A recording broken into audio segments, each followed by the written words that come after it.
All right, we're ready. We're on. Hello, Danvers. Welcome to our December 2nd, 2025 Select Board meeting. And Dee, can you do the Pledge of Allegiance, please? Thank you. I pledge allegiance to the flag of the United States of America and to the republic for which it stands, one nation, under God, indivisible, with liberty and justice for all. Thank you. Good evening, everybody. Thank you for coming out on this terrible night, the weather. But glad to see you all. Can I have approval of the minutes of November 17th, 2025? So moved. Do I have a second? Second. All in favor? Aye. Opposed? Thank you. At this time, we're going to do new public business. Please come up to the podium, introduce yourself. The clerk will have the timer for 3 minutes. Anybody want to go up? Bill? Thank you.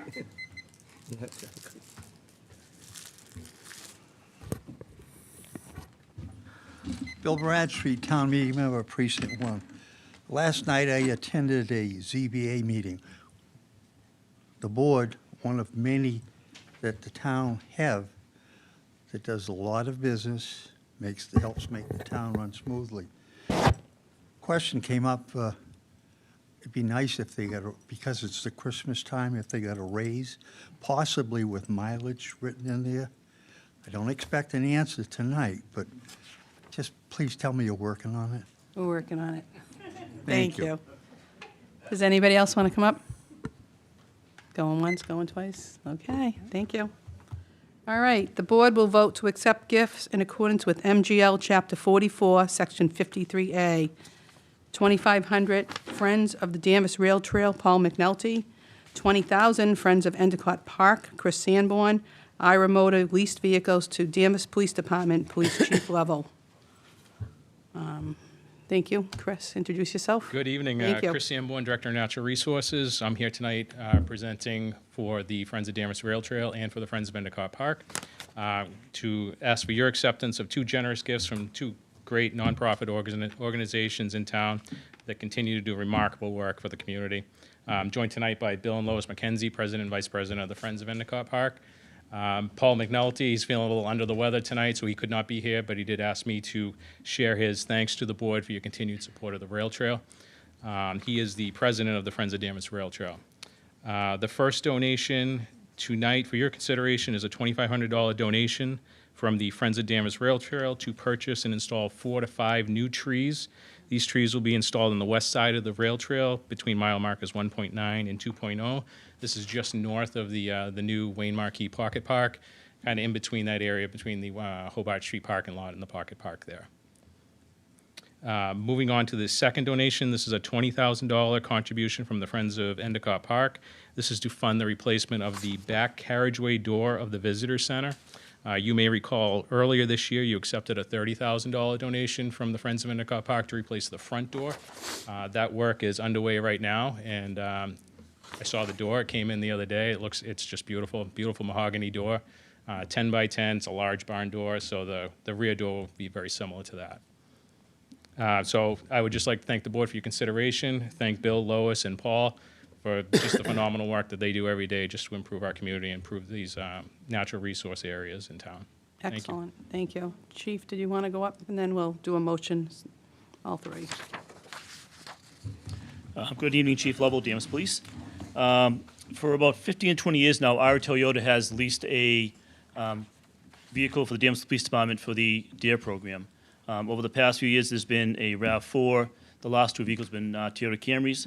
Our last lease was up about a month and a half ago, and Ira has offered to generously lease another vehicle for us for a 3-year period.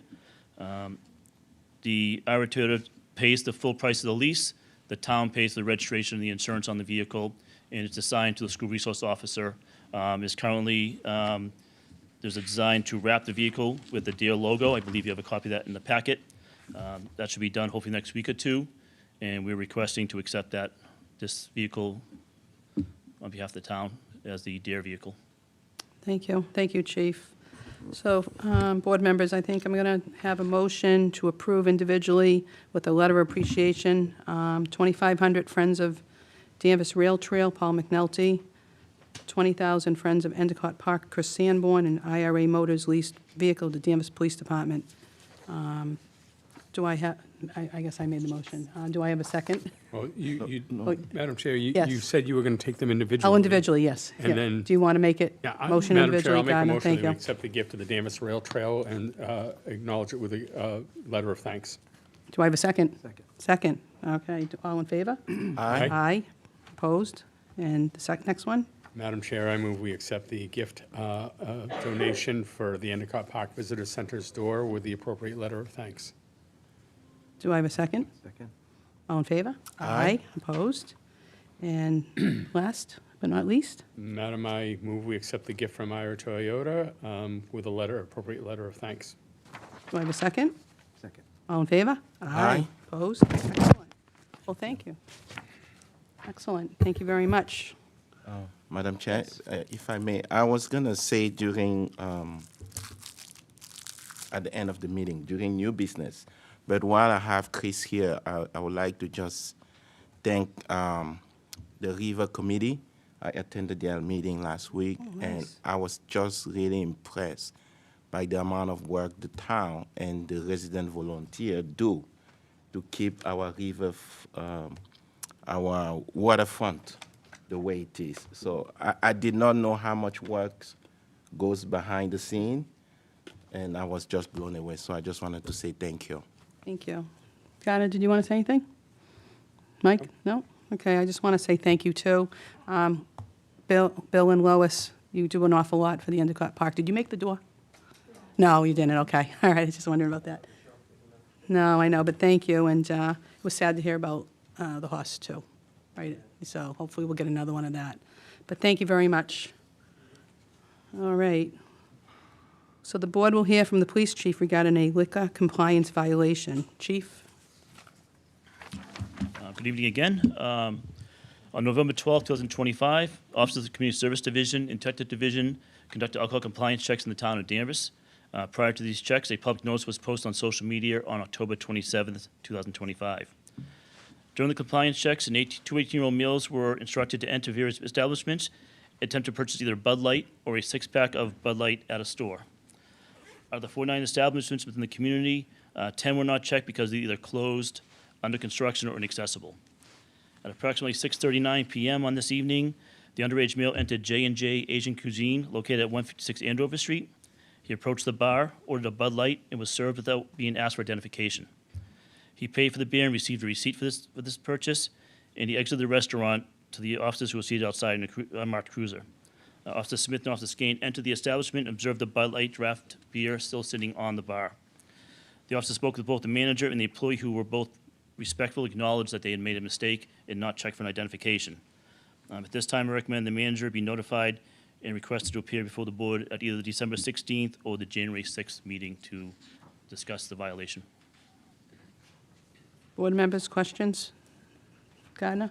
I have no questions. I'll make a motion when it's ready. Okay. Mike, do you have any questions? Yeah, Chief, how many checks were performed in that time period? So there was 39. 39. In this particular business, has there been any other issues? No. Okay, thank you. No Okay. questions, no. Okay. So what's the will of the board? Madam Chair, I move we request that the owners of J&J come in and J&J Asian Cuisine come in to discuss the violation and take any action thereon as a board. I second. Okay. And when do you want them to come? My preference is the December meeting if the agenda Warrants supports that? it, Okay. Yeah. because I would like to know before, in case any action relates to their liquor license. Okay. That's fine. We have a motion. We have a second. All in favor? Aye. Aye. Opposed? Okay. Thank you, Chief. All right. The board will hear an update by Heidi Riccio, Superintendent, regarding potential modifications to the 2026 renewal of a 7-day entertainment license at the Larkin Center, 562 Maple Street. Welcome, Heidi. Hi, thank you so much for having me. I do believe in your packets you have documentation that I had submitted to you that was at the request of the board back, I believe, in June. I am here to present regarding the entertainment license, which was for the sole purpose of entertainment outside of a school-sponsored event. At this time, we have not had a non-school-sponsored event that had entertainment, but I would like to report for other events that we did have that were school-sponsored. For example, we did have the Larkin Gala, which is our 5th year, I believe, which thank you very much for accommodating us for that one-day liquor license by which Vineyard Catering was held. In the packet that you have here, it's the follow-up on strictly the entertainment license, which is the Larkin log. There is a log, and if you go to the live link, you can also find it as a live link. I did include that in the packet, however. There was a neighbor that did reach out to me the day after the liquor license, or it could have been the evening of the one-day liquor license, with several concerns, to which we did go back and forth. Many of you were on the email chain as well as state leadership, so you're well aware of what the actual content was. In addition to that, it was requested that there was a police detail. I did call Chief Level. It was a Friday evening, the night before the event, to talk to Chief Level regarding that, to which he did not have, or they do not typically do, police details at alcohol-related events. And it was a policy or procedure of the department. So what I did do is I did hire one of our security officers. We have 5 paid security officers that are there during the school day, but if they do work overtime, they do get an hourly wage. And that individual was there from the time that the event started until the time that it left, or that it was over. Parking, you also have a parking plan, which was also requested at the board meeting. That parking plan, we do have parking that is solely for the Larkin when we have events, both during the day and in the evening. There are overflow parking lots on that side of campus. The actual event center does not hold a large amount of people as a maximum capacity, so there is no need to utilize the north side of campus for any parking. The additional parking would sit typically in either the rear of the Larkin area or that back road, or up where Smith Hall is. And at this time, that has been adequate for parking. We did submit 2 one-day liquor licenses. Again, those were for 2 school-sponsored events where entertainment was. We had a DJ that ended prior to 9 p.m. for the Larkin Gala, and then we had musical bingo. And casino night. Actually, we had 3 events. And then the casino night was held at the Larkin. And that was a PTO-sponsored event, so it was a fundraiser for scholarships. Often they give scholarships as well as teacher appreciation and staff appreciation gifts during the Teacher Appreciation Day. The contact information, which was also requested, and I have a copy of a screenshot of our website, but what we did do is we did created a special page just for the Larkin, as that was one of the concerns. And I also sent the link to Catherine, but if you go on here, this is where you can find contact information for if anything is happening at the Larkin where there may be concerns, that they can contact us the day of, because I know that that was also a question that was asked. Catering information, we are typically using our in-house catering, which is our culinary arts and hospitality program, which was the intended purpose of the Larkin. We have not yet had to contract out an outside caterer. However, we have had several events, again, school-sponsored events, mostly athletic banquets, because many of the athletes have helped build the facility, so they're quite proud of it to be able to bring their parents in. So we did use the services of Champions in Peabody because they like their steak tips there. So, and there's a family member that is on the field hockey team. So they were one of the caterers that we did use, but we do prefer to use our in-house caterer because we did make a significant investment in the kitchen and the property, and we do need to make sure that it is well cared for. We have also, actually Stacy from Vineyard is here, but we have contracted out for the 12C license. The maximum capacity, which was one of the questions that you had asked. When we did look at the time that we met back in June, we had not really yet had an event, so we do not know typically what the maximum capacity is depending on the type of setup. So we have determined that 160 to 170 using a 60-inch round would be the maximum capacity. That is with no dance floor, no DJ, no gift tables, et cetera. That would be the maximum capacity for, again, an event center or an event that would require round tables.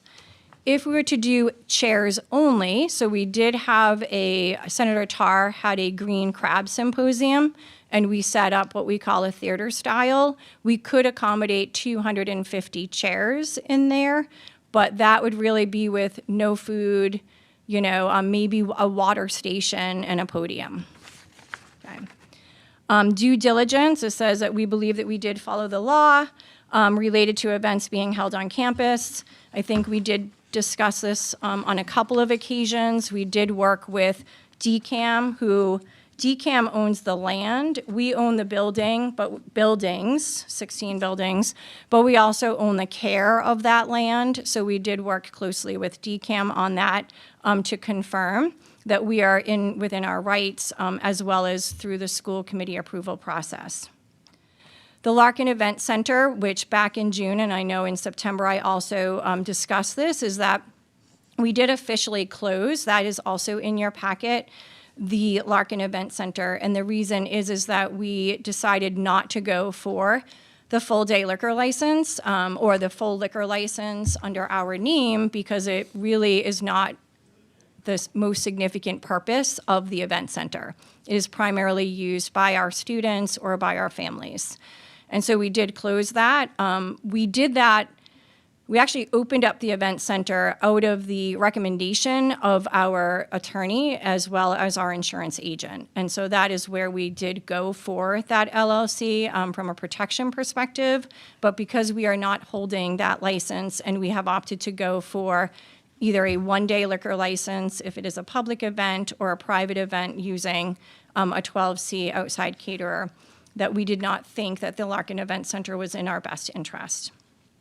The revenues, that was another question that was asked, I believe, of Gardner. And the revenues are being placed in a revenue account, and that is being used, it's a revolving account, much like most schools and communities have, and that is being used to pay for food as well as any staff or any other supplies that are needed. But that is readily available for use because our culinary arts program is primarily doing the service. It does get rolled into what we call a department within the culinary arts and hospitality program. Subcontractor, we have been using, again, only on a couple of occasions to date, but Vineyard Catering, certainly Stacy is here if you have any questions regarding, but that is what we believe. They are highly regarded in the community, and again, we do not believe that we will hit that threshold of sales that would require us to get an official bid process. The parking plan, I think you also have a copy in here, and it was really for designated. We do have ADA compliant parking as well as overflow parking. It is a one circulation pattern. We do have a new sign out there that was made by our design and media communications program.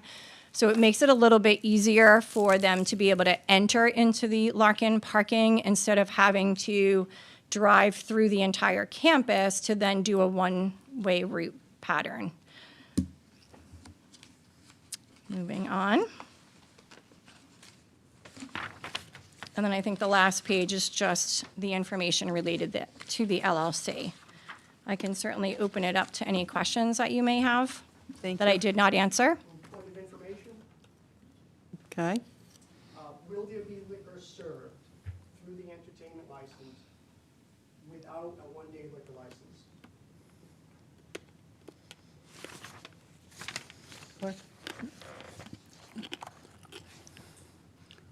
Can I ask for clarity on the question? Yeah. Are you suggesting a one-day liquor license from this board? Will liquor be served through the entertainment license without a one-day liquor license approved by this board. The entertainment license doesn't cover liquor, and I think the clerk will tell us that if it's a 12C event, the board doesn't issue a liquor license for that, one day for that. A 12C caterer liquor license, we are only notified of that. Right. We are not, we don't issue that. The select board does not issue that. And I'm correct. Unrelated to I'm the correct in answering, right. It's liquor, service, and licenses are unrelated to the entertainment license. Correct. Thank you. Point of information, will alcohol be served at this venue without a one-day liquor license? That's the question. Madam Chair, if I Yes. may, what's before the board tonight is an entertainment right, license, yeah. not a liquor license. Right, at these events, will there be liquor served? Right, that's not the discretion of this board, nor is it up in front of them at the moment. This is an entertainment license, and so the that's, entertainment license doesn't care about alcohol being served. does not address alcohol. Right, entertainment only tonight. Entertainment and alcohol. Tonight's agenda item is about the entertainment Entertainment. license and the response to that. Not, Point of interest, so if there's a caterer that happens to hold a 12C liquor license, are they able, with that 12C, to serve liquor through that? That's the question, because liquor is being served under the guise of the entertainment license. They're slipping it in through the caterer through the 12C, Which is illegal, two which is ways. illegal. And this has been happening, and this is what the question is. Madam Chair, I would recommend that that is not the agenda That is item not the tonight. This is agenda not a tonight. public That's hearing, right. that if the the gentleman, the couple, whatever party is wishes to bring this, whatever party is looking to offer information, it can either be done on a new business or contact the town manager to have it made as an agenda item and a discussion point. This is specifically about their redress of our questions regarding the entertainment license. Correct. All right, so you get in, we'll get in touch with the town manager, and you can come before us again. And part of this is also, I'm sorry, part of this is also because this is not a item on on our agenda. We cannot discuss it, and because it has not been advertised as an agenda item. So we want, I know, I'm still have the floor. So I want to make sure that we follow the appropriate process by which anybody who has interest in your concerns sees it on our agenda, and the public is willing to come and support or offer their own opinion on what you're suggesting. But the first thing I would want to do is ask the town manager to investigate and talk about whether there's a distinction between the 12C and the entertainment license that's being alleged that there's crossover here. I want to protect the interests of the school, of Vinwood Caterer, who is the 12C, and of the public to have an open public hearing, not in this forum tonight. Correct. I got it. If you guys could reach out to the town manager's office, tm@danversma.gov. In the meantime, will they be serving alcohol? Again, that's not The that's not entertainment. up. Yeah, exactly. That's not on the agenda. Point of And interest, has alcohol been served? We, Madam Chair, Madam Chair, this conversation needs to end. Yeah, this needs to end, thank you. Please, let's go through the proper procedure. All right, thank you. It is not. This is not, thank you. not. Okay, board members, Madam Chair, Yes. you know, obviously, a lot of the questions were asked at the board last time, and I initiated discussions that helped all of us reach the successful conclusion. So I'm really satisfied with everything that's here. I'm not sure, and I'm not holding anything against, I'm very happy with all of this. One minor thing that would make me a little bit happy is I see the please log all calls related to the Larkin Event Center for private events. Can we just make that for all events? If there's a concern, even during a school-sponsored event, that you went very late or whatever, and I'm not Sure. saying there is. I'm just saying let's not restrict it only to private events. Absolutely. So that particular is a private event. Yeah. So I did include it as a private event, even though it is a public event. I apologize. Oh, That okay. was a school-sponsored I event. just noticed the title. I know. I can change that title Great. very easily. And I'm pleased that Absolutely. there was only one in this timeframe. We had a lot of neighbors' concerns, hear them, and heard them the nights you came before us. If the result of all of this and all the work you did to give people opportunity, there was only one complaint, can't suggest anything better than that. So I'm entirely satisfied with this report. thank you, Gardner. Mike, do you have any questions? Yes, so it appears we can't talk about alcohol. Was there any follow-up on a complaint that was, I I got a complaint about a man that was urinating outside the building during one of the events. He was against the building. Do you know if anybody followed up on that?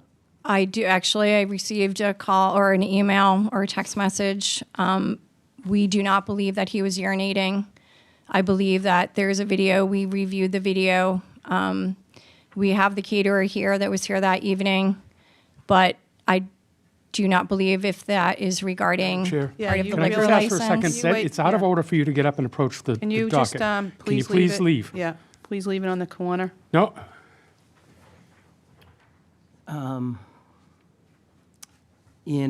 the parking, who determines when you're going to have a security officer or a police detail? And are you going to be able to have a police detail if you haven't liquor? Well, I believe the town of Danvers has a policy that restricts the police department from having a detail during any alcohol-related events. So I believe that that is on the town of Danvers and not on the school district. We hired a private security officer to do that. So, on the parking, it says that you may have somebody, I'm assuming, maybe I'm reading it wrong. It said you'd have somebody out apparently in the parking plan. So would that security officer be out there? Would he have like a vehicle with lights? Because like a night like tonight, it could be difficult. People exiting the parking lot onto Route 62, which is a Sure. busy, fast We have road. high-vis vests for all of our security officers that are clearly labeled. We have lighting, appropriate lighting as it relates to flashers, handheld flashing. So if there is a large event, much like we had our open house where 4,000 cars came through in the course of 3.5 hours, we had security there, and they were able to monitor the parking. And when you do have the alcohol, is it beer and wine or is it hard liquor? It depends on the event. This is for the entertainment, though. This is, Okay. yes, I Yeah, okay, understand. thank you. Okay, All right. all right, thank you. Any other questions, Mike? No. Okay. Dee? Yeah, thank you.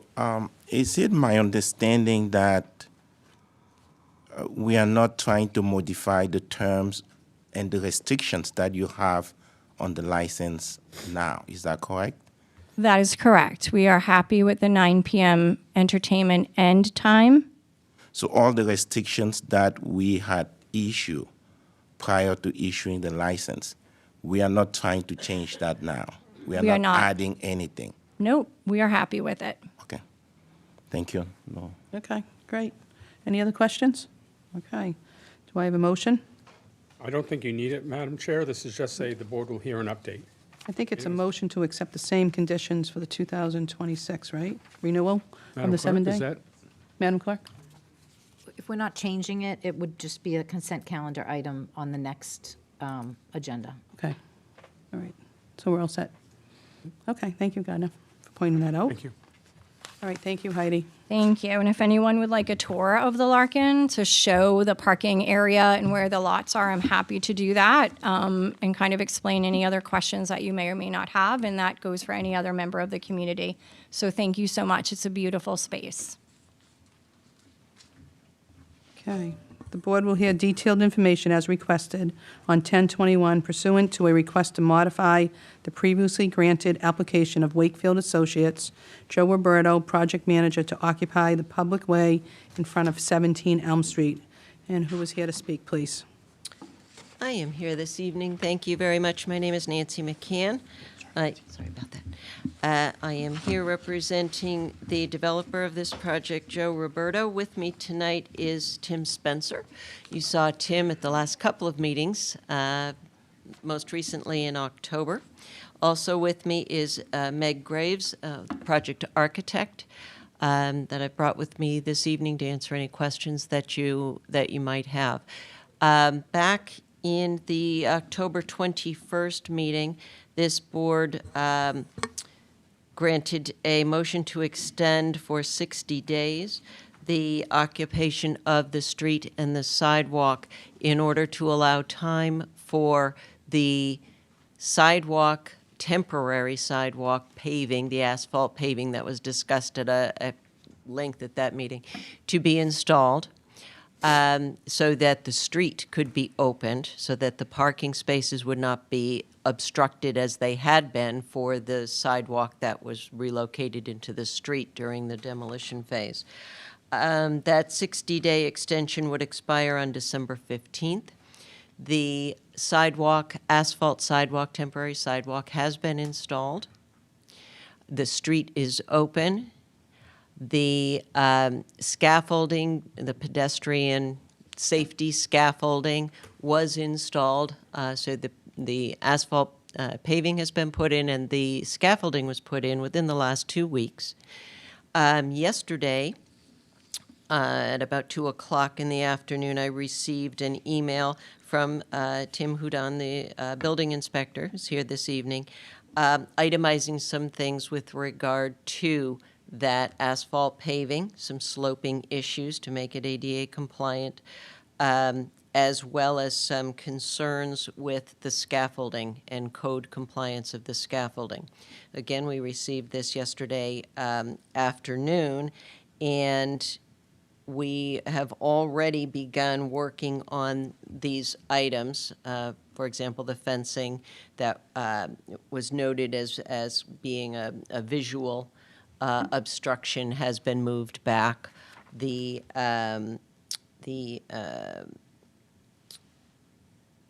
paved, what's it called? The warning panel for the sidewalk crossing has been ordered. And so we're working on these items. Again, the last extension that you gave carries through December 15th. And it's our belief that all of these items can be addressed prior to the expiration of that current extension. At the last meeting, you asked for some additional details for timing. I think it was discussed at the last meeting, and it still remains correct that the sidewalk, final sidewalk, which would be the cement sidewalk, and the removal of the scaffolding would all be completed by May to June of 2026. And that's in keeping with the timeframe, the CMP, construction management plan that was submitted back in April. So that date, I believe, Stephen King was here at the October meeting. I was not, but Stephen King was here. And the May or June date, spring date for completion of the final sidewalk, the removal of the scaffolding, is all on target to be done by or before June of 2026. So we're on target for that. That's what I have for the update. So we're still within our extension period for completion of the street occupation, which is in fact complete, and for the temporary sidewalk and scaffolding pedestrian protection to be installed, and that work has been done, but there are some items, again, that the building inspector and the town engineer have pointed out, and we should be able to address all of those successfully by the extension deadline date of December 15. Okay, great. And we have Tim, the building inspector, here also. Board members, questions? Gardner? Madam Chairman, I appreciate the coming back. However, as I recall in that October meeting, we had requested some written information through the town clerk, and the town clerk requested. Madam Clerk, did you receive the information we requested? I did not. Okay. And I also recall, well, so that's a concern. The board voted without any written plan in front of us, giving the benefit of the doubt and extending it for the 60 days with the promise that things would be cleared. But we were looking for specific documentation. The other issue that we brought up was Mr. Spencer was here, and we kind of grilled him a bit, and he was unable to answer the questions. He's not the developer. And we recommended that the developer be here to represent the development, not the not the foreman, not the person who's in charge. He brought before us the issue about the electrical coming in. We had questions that would relate to the developer or their representative and felt, but I don't see their developer here tonight. Again, Mr. Spencer's here, but if we have questions for the developer, not for the on-site person, we don't have that opportunity to ask. So I'm concerned we're missing the documentation we asked for, and again, we don't have the right representation here for the board to ask appropriate questions of. And that's not a detraction of Mr. Spencer, but his authority or legality or whatever you want to call it, responsibility to the project ends at a certain point and the developer takes over. So I have those two concerns still. If I can respond? Yes. We came before the board back in April of 2025. I don't believe you were on the board at that time. No. I don't know if you have seen the very detailed construction management plan that was submitted and approved by this board in April. And that gives you, I think, all of the information that you may be looking for as far as what's going to happen during the different phases and the timing for those phases. My letter of October, I believe it was my October submission, went into confirming the dates of those different phases. So I don't know whether you received that. I don't think that's not relevant to what came up at our October meeting. Our October meeting was for a change, with some modifications and changes, and we wanted to see in writing what those modifications and changes were.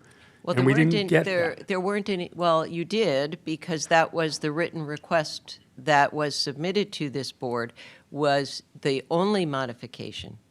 The only modification to the CMP at that time was to extend the time frame for completion of the occupation of the street and the installation of the sidewalk. That was the only change. The CMP was extremely detailed.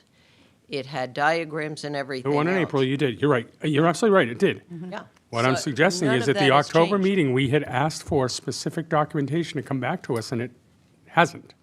The town clerk was asked to contact you and says she had, which I perfectly understand would be the case, but Absolutely has. we hadn't gotten back any written information. Madam Chair, if the Yes. town clerk wants to elaborate, maybe I'm not saying it properly, Town but clerk, would you?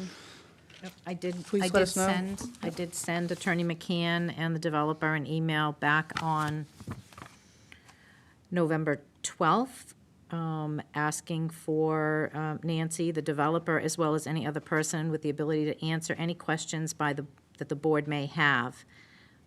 It would be best if there was a memo describing where you were at in blocking the street, the parking spots, and getting the temporary ADA compliant covered sidewalk in place, since the structure is over 6 feet. Please confirm attendance. And the answer is the work was done, the sidewalk is in place, the scaffolding is up prior to this meeting. Now, as of yesterday, there are items that the building inspector and the town engineer have pointed out. We still have time left on the extension. We're not seeking an additional extension. We were not seeking any modifications of the original plan other than the timing to get us the additional 60 days, which was granted in October. That brought us to December 15th. But okay, Mike? It is now December 2nd, and the street occupation has been completed, and the temporary sidewalk has been installed, and the scaffolding has been installed, and we have some items that the building inspector and the town engineer have pointed out that we are going to address between now and the 15th. Okay, so what you're saying, I think, the clerk, we wanted it in writing, right back to you. Exactly, And you didn't yes. we didn't receive it, Nancy. So Mike, go ahead, jump in. In the last meeting we talked, we were missing a utility room, if I recall. And so plans were changed to have a utility room come in. If I remember, the excavator told us the pipes were going to be coming into the lobby. And Joe Roberto's the project manager, is that right? He is the owner of the property and the developer, yes. And Rodrigo Ramirez, He's the general contractor? He is. And so they didn't want to come to the meeting? I am here in their stead. Yeah. So the utility room apparently is back on the plan? Yes, that, we have the architect here this evening who can speak to that. But that was a change, right? That was not a change in the CMP. That was a change in the building Right. plans that were submitted and needed to be made through the building inspector's office. It was not a change to the street occupation and the sidewalk occupation, which is the jurisdiction of this board. Yeah. Was there a problem with the sister wall, the center wall there that's going to meet up to the other? Yes. Right. There was, which resulted in the stop work order, and that's still being worked out. Can I bother the building Yeah, inspector? but Tim, do you want to go up? Tim, can I ask you a question? I'm never going to say I'm the smartest guy in the room here, but there's a wood wall against the old, going against the old building that's still there, right? And then there's a masonry wall that sticks out the back, is that right? Correct. So, Shouldn't that have all been a masonry wall for a firewall? correct. So, Madam Chair, through you, just for the record and for those who may not be familiar, my name's Timothy Hudon. I currently serve as the building official here in the town of Danvers. So the original permit for the 17 Elm build required and was approved for a 8-inch CMU block wall that parapeted up past the roof deck on the new build at 17 Elm. Once the contractor had started framing up past the second floor, since with the adjacent building, we were able to view that they were putting rated CDX and dense glass up, which is not a UL listed assembly. So that is when the stop work order was issued, that we are still working to resolve. So is the wood wall going to stay? I have not received a set of plans that has been approved for the change. Okay. Thank you. You all set with questions for now? that's it. Yeah, We'll come back to you if you need more. Dee? Thank you. I think Mike asked all the questions I was gonna sorry. So is it my understanding that you're not asking for any extension, is that correct? That's The correct. December 15, the work will be done. That's correct. Okay. Thank you. Okay, Gardner? Yeah, Madam Chair, I'm looking Yeah. at I'm pulling up, using my phone to pull up the minutes from that meeting. Okay, you're excused. And let's not travel that road. We get till 9 o'clock. Yeah, so,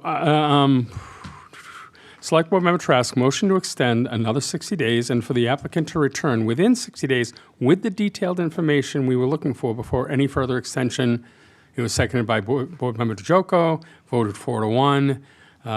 And so I guess I'm looking for that documentation we were looking for back then, and I don't think that the work is done precludes that request.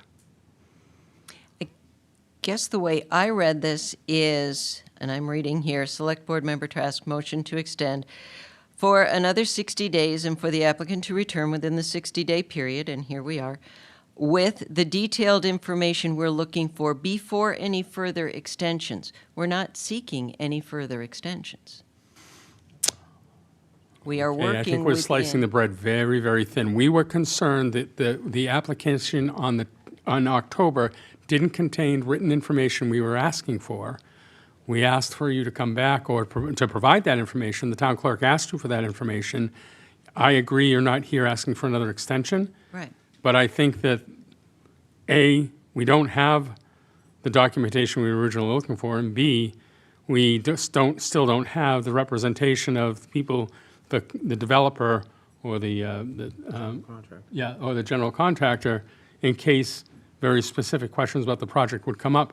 I respect your representation of them in the legal matters on this, but there may be more detail, and I don't want to put Mr. Sullivan on the spot again for things that he's not responsible to answer. I'm just concerned that I thought we had pretty clear direction here. Yeah, I think, Nancy, we wanted it, detailed and sent to the clerk. And I am not being argumentative. I really thought I understood that if we were not asking you for anything more, and we were going to be completed within the extension time that you had granted, that we were okay. And I was not here at the October 21st meeting. I did look at the tape, so I know what was discussed. I've already read the minutes. I don't know exactly what you're looking for from us In your at email, this point. Clerk I Law? am absolutely understanding that you would have liked the developer and the GC to be here this evening. They were invited and encouraged to attend. Not everyone is comfortable, as I am, coming to these meetings and standing in front of you and being on television and all that stuff. Some people can't handle that, and I will just be very honest with you. So I am here, and we have the architect here.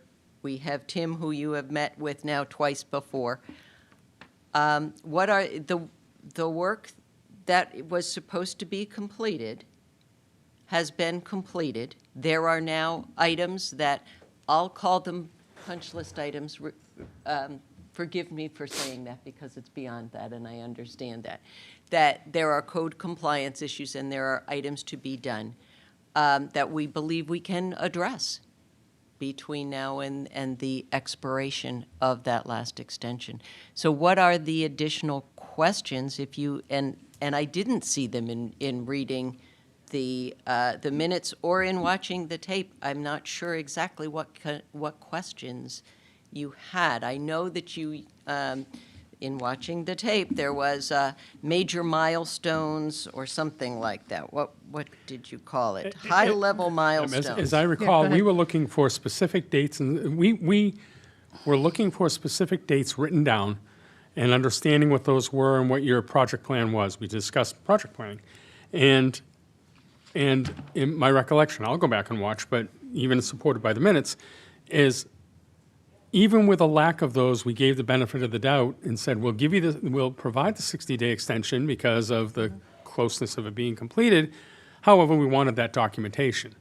And I'm not sure that happened. And forgive me, but I do think that you had that and have it in the CMP that was submitted in No, April. we were looking for the revised milestone plan, which included the extension of occupying the town property. That And wouldn't that have is- been in the April. And the other thing, it was open-ended. As I recall, it was an open-ended request, and we put a 60-day cap on it because we didn't want to keep this rolling. In recalling Mr. Bennett's comments were, we can't find them if we don't have an end date. He wasn't suggesting he was going to. He's just saying there was no defined end date, and we were looking for that. We wanted a defined end date. We put one on there. We were asking for what your defined end date was for the entire project. Right now, you're saying May, June, okay. And maybe that's in the original documentation. But if it's not in the original documentation and that's an extension, we wanted some document for which we could say, this is what was provided, this is what we agreed to. We gave a 60-day extension based on the trust that the developer would come back and have that documentation. My letter of October 16th does have deadline dates, actual dates in it for the completion of Phase 3 and 4 of April 15th and the final paving May 15th. That was I'll go back and look. in writing in my October 16th letter to you. I wanted to... Can I ask a question? Sure, go ahead. Mike? Yeah, Nancy, how are you going to make any of the deadlines if there's a stop work order?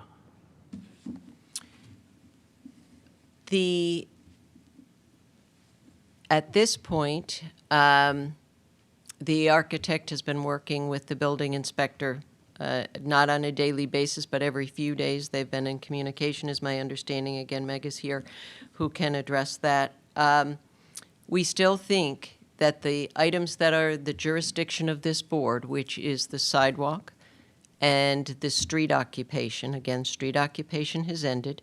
Was the Side- sidewalk reconfigured, or is it the same as it was on the original plan? Same as on the original plan. That, I mean, there's a temporary sidewalk in now. That's different than this, you know that, than the cement sidewalk that's going to be put in. Once the facade of the building is complete, then you put the cement vinyl paving on. That's the jurisdiction of this board, and that is and has been on target for the spring, and it was discussed May, June of '26. And that was in my letter in October, and it was discussed at the October 21st meeting.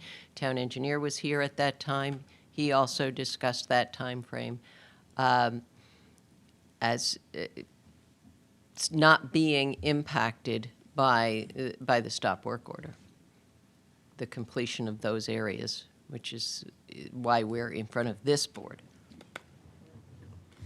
Can I jump in for a minute? Tim, can you go back up? Do you have any any concerns or comments you'd like to enlighten on us, please? Just to address Mr. Bean's question, so 780 CMR does not have authority over public sidewalks, okay? So that's under the ADA and ProWag, which is the public right-of-way accessibility guidelines. So the stop work order that has been issued, I've put it in writing that the sidewalk work and the scaffolding work is allowed to continue. No construction is allowed to continue on the physical building. So we are allowing them to move forward with, at that time, with the utilities and with the sidewalk and the scaffolding work. With that being said, without proper pedestrian protection under Chapter 33, the stop work order will not be lifted. Myself and Stephen King, regrettably, town engineer, could not be here tonight. I had the chance to have a detailed conversation with him this afternoon. We disagree respectfully with Mrs. Attorney McCann's assessment that it is just punch list items that need to be completed. During an inspection, the scaffolding was not correct. It did not meet either the barrier or the overhead protection requirements that are put in place for pedestrian protection under Chapter 33. Mr. King is also under the impression that the scaffolding needs to come down, the asphalt needs to be completely removed, the substrate needs to be graded and leveled, and then that asphalt needs to be repaved. That would require the sidewalk to be shut down, pedestrian traffic to be routed back into the street as it was previously. From the onset of this, Mr. King and I were very hesitant and very uncomfortable with pedestrian traffic being in the street during the winter months. That is what we were trying to avoid. Unfortunately, as you see today, this is the situation that we're in. Mr. King does not believe that this is a quick fix or a punch list item. He believes that it is a complete repavement of the asphalt. As well as I believe that there are some significant work that needs to be done for the barrier and the overhead protection.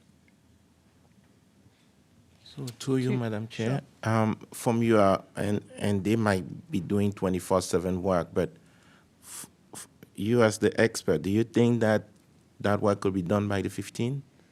So in my conversation with Mr. King, he is expecting it to be 2 weeks. So again, I, as the building official, do not have authority over the public right-of-way. I'm here speaking in lieu of Mr. King, who is not available to be here this evening. Like I said, I had a conversation with him at about 4 p.m. this evening, or this afternoon. I went over what his concerns were, and he believes by the time, again, weather dependent, shut down the sidewalk, Jersey barriers have to be brought back in, installed, that pedestrian pathway out into the street needs to be inspected, the sidewalk needs to be blocked off, the scaffolding needs to be removed, the asphalt needs to be torn up, the substrate again leveled, compacted, graded, so that when the asphalt comes back in, it is to code, it is with the proper cross slope. That is the issue with it now, as well as the landing by the Page Street crosswalk. At that time, that would need to be inspected by Mr. King and approved. Then the scaffolding, the barrier, and the overhead protection would need to be installed, inspected, and approved by myself or a member of my department, and then the sidewalk would reopen. To you, Madam Chair, and I don't know if it's him or, if that's not done within 2 weeks, what jurisdiction does this board have? What do we do? respectfully, that's not with my authority. That would be with the board. Okay. Does Select Board Bennett wasn't here, Kathy, did he have you want to read what his comment was? I can certainly do that. Thank you, please. So this comment was made by Dan Bennett and asked to be read into the record for tonight. Wakefield Associates, Joe Roberto, project manager, on numerous occasions has shown a disregard of the residents of Page Street by blocking driveways and unloading large flatbeds of building materials in front of residents' homes. They have no concerns for public safety as they have moved said materials on the public way without a person to direct traffic. They also have shown disrespect to this board by appearing several times without the project manager or attorney for owner present to answer questions. Danvers is a welcoming community. However, we expect respect from our residents and compliance with basic safety measures.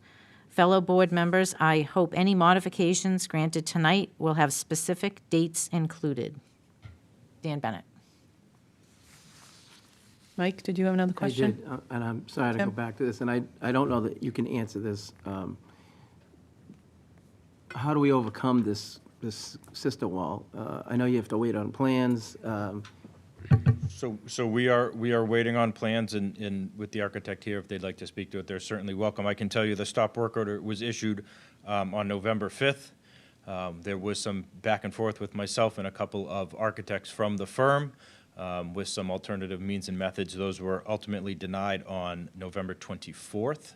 At that point, we are waiting on the architecturals as well as the structural plans to come back to show how they are going to be able to support that CMU wall, given the fact that the foundation was not placed where it was supposed to be placed.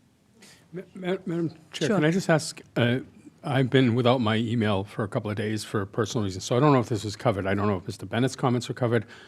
I don't know I don't know anything about a stop work order right now, other than my question is the stop work order pertinent to the sidewalk closing and the scaffolding issue we're addressing now, or is it Tim, something ask Tim. else? Got it. No, I'm asking you, so if it's to Tim, is this, I don't know what the stop work order is about.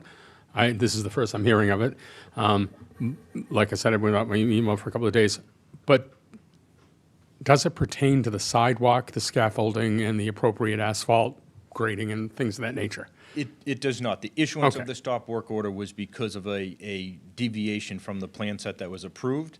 However, at this point, proper overhead protection for pedestrians is required under the building code. Yep. And at this point, we do not have that proper protection. So while it is not the driving force behind the stop work order will not be lifted until the pedestrian protection issue Sure, has taken place. sure.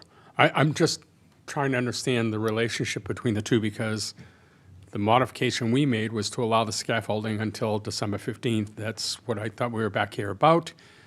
And if they are able to achieve what you suggest, you and Mr. King suggest, which is all the removal, the replacement, the regrading, the re-asphalt, or whatever, that's the compliance they need. That doesn't have any bearing on the stop work order.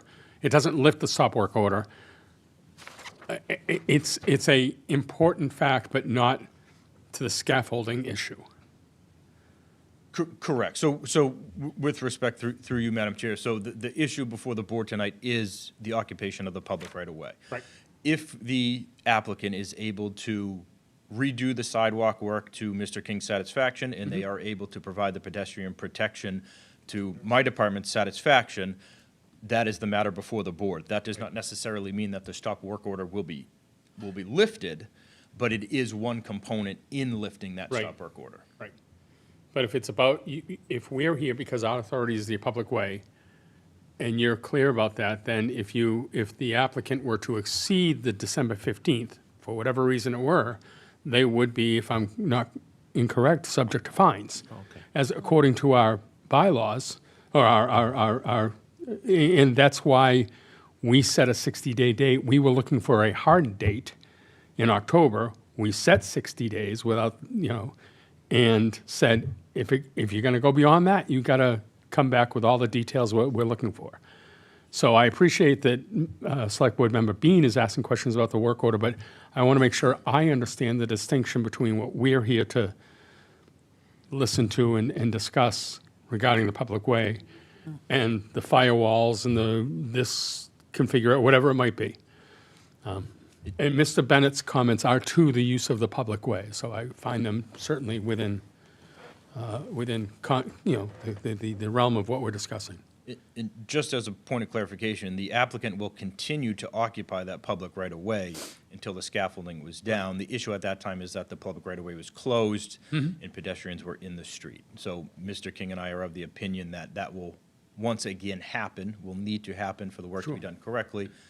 The street will be closed and then it will be opened with the applicant still occupying it by the means of the scaffolding. Thank you. I was just looking for the clarity, Any thank other you. questions?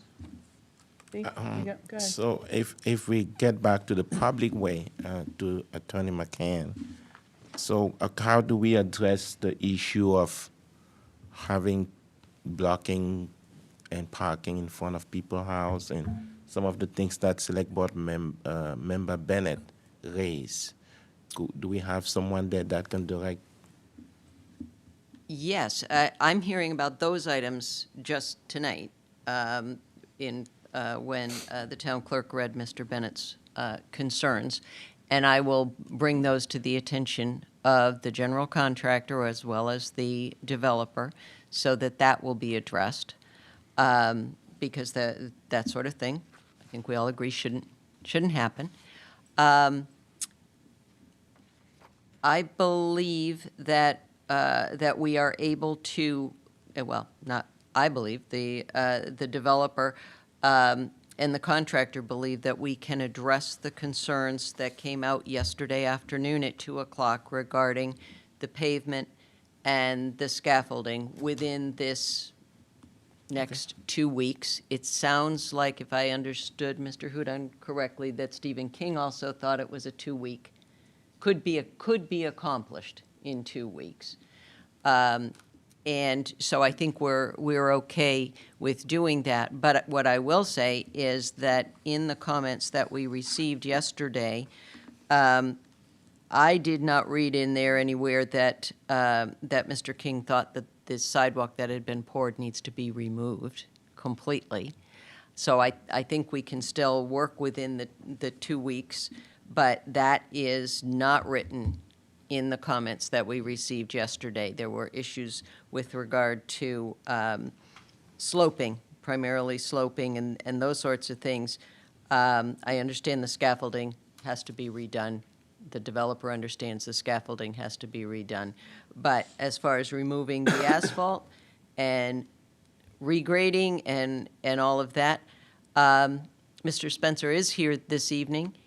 He did do the pavement, the asphalt paving. I don't know if you want to address the comments that you've heard tonight as far as whether it can be done in 2 weeks. And I think this is the first year hearing also that the removal of the asphalt it's being suggested that's what has to be done. Maybe it doesn't have to be done. I don't know. Would you like to speak to that? I would.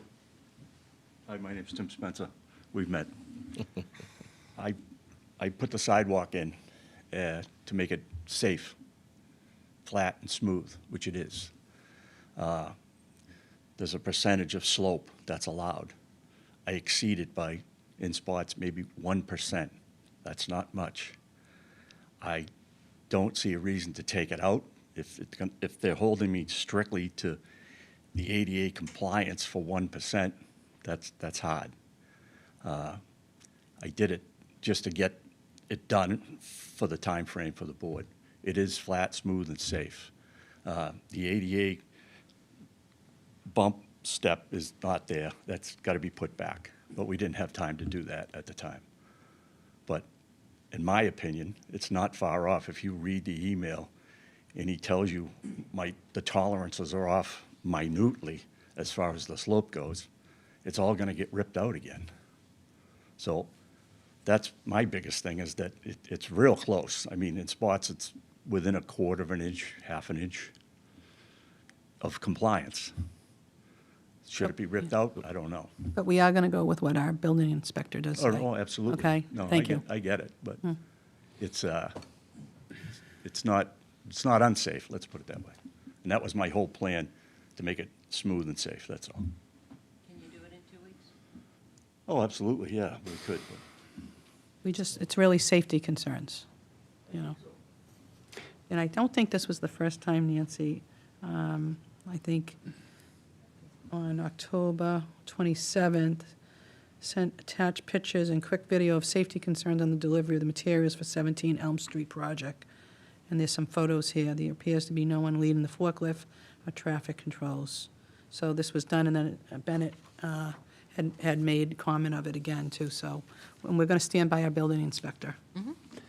And it sounds, and what I wanted to hear was, given what the building inspector has told us tonight, does Mr. Spencer think that this can be accomplished in 2 weeks? And he is saying yes.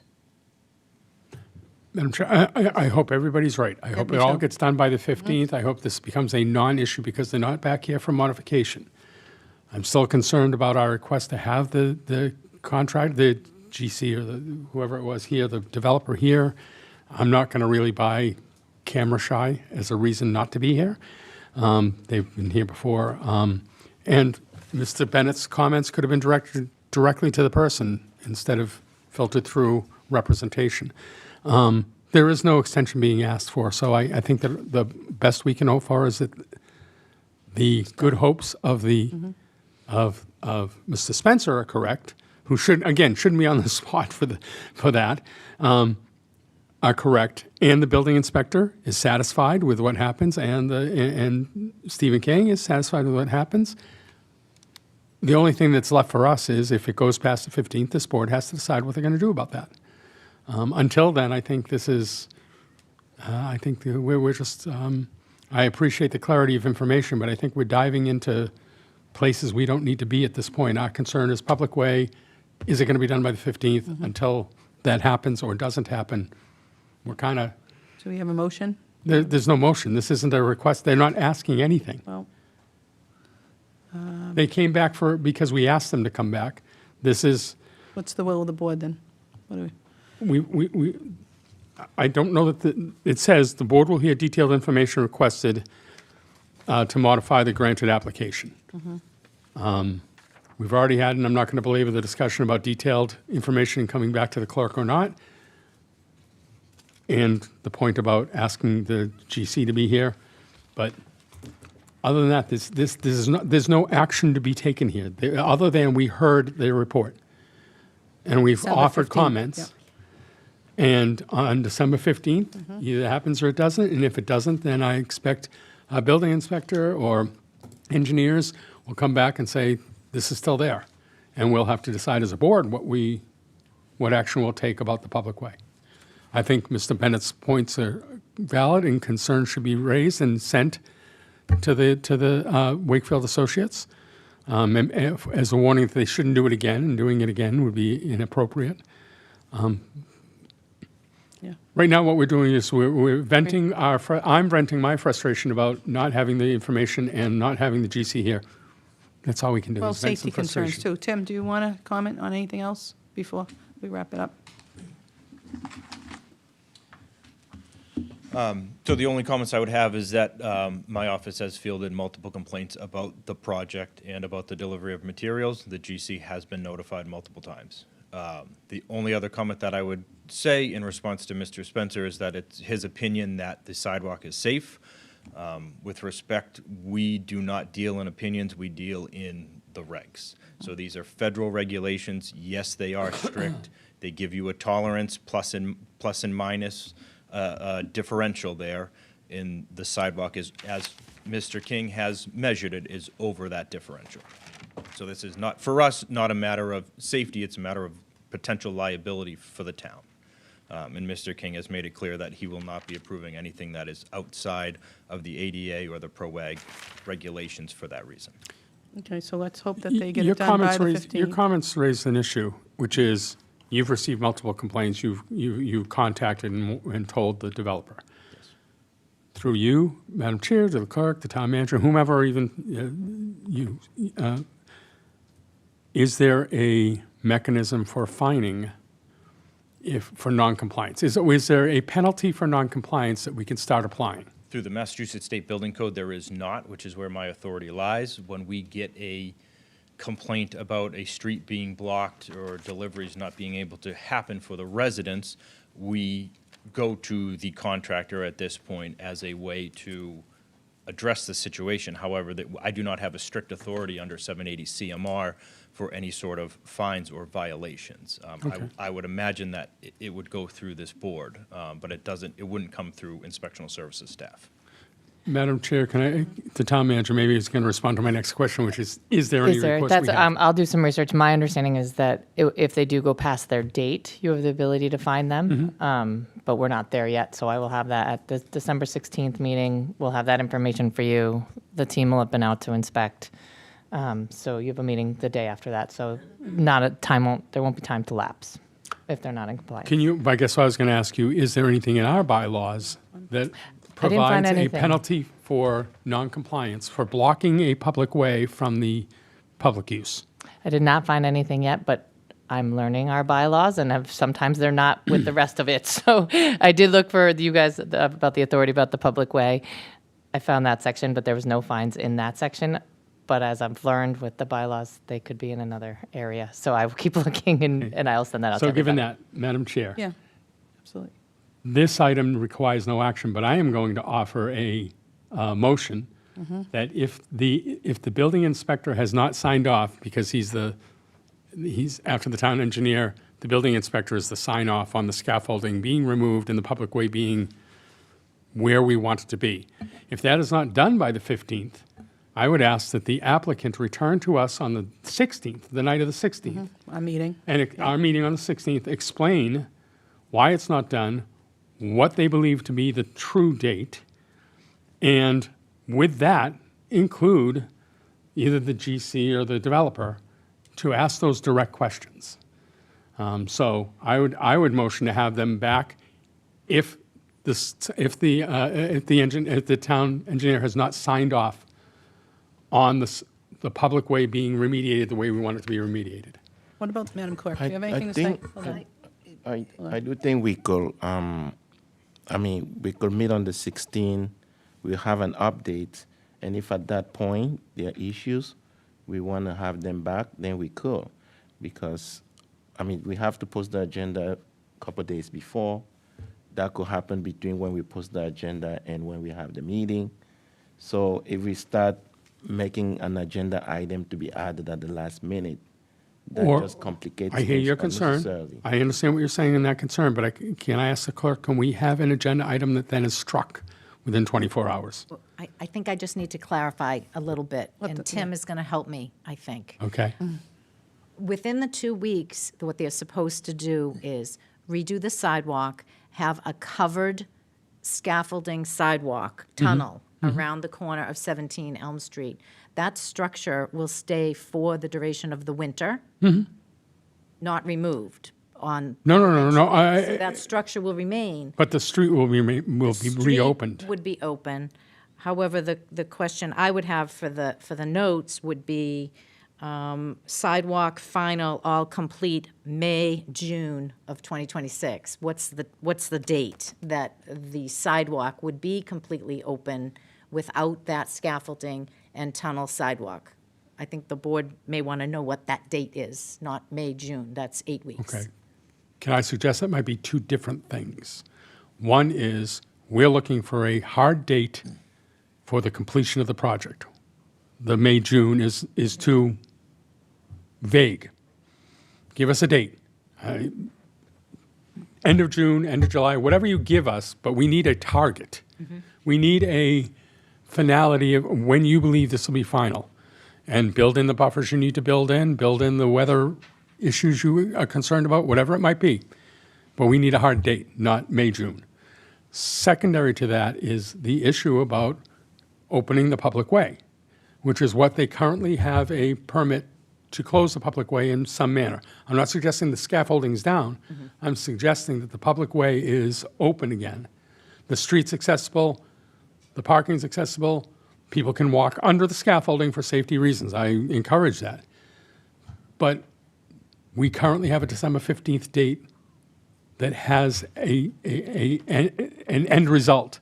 If that end result is not realized by December 15th, I'd like to, I don't want to wait till January to find out that they're now 2 weeks after the 15th date, or whatever, however timeframe it is, and we're not hearing when it will be remediated. I'd like to hear on the 15th, if it's not done, if you don't meet your target date, when will you meet your target date? And you'll be asking us to extend it again. Tim? I think what Mr. Tressy is asking is that the applicant be put on the next meeting for the 16th regardless, and that could be struck if needed, if Mr. King and myself are satisfied with the work that's being done.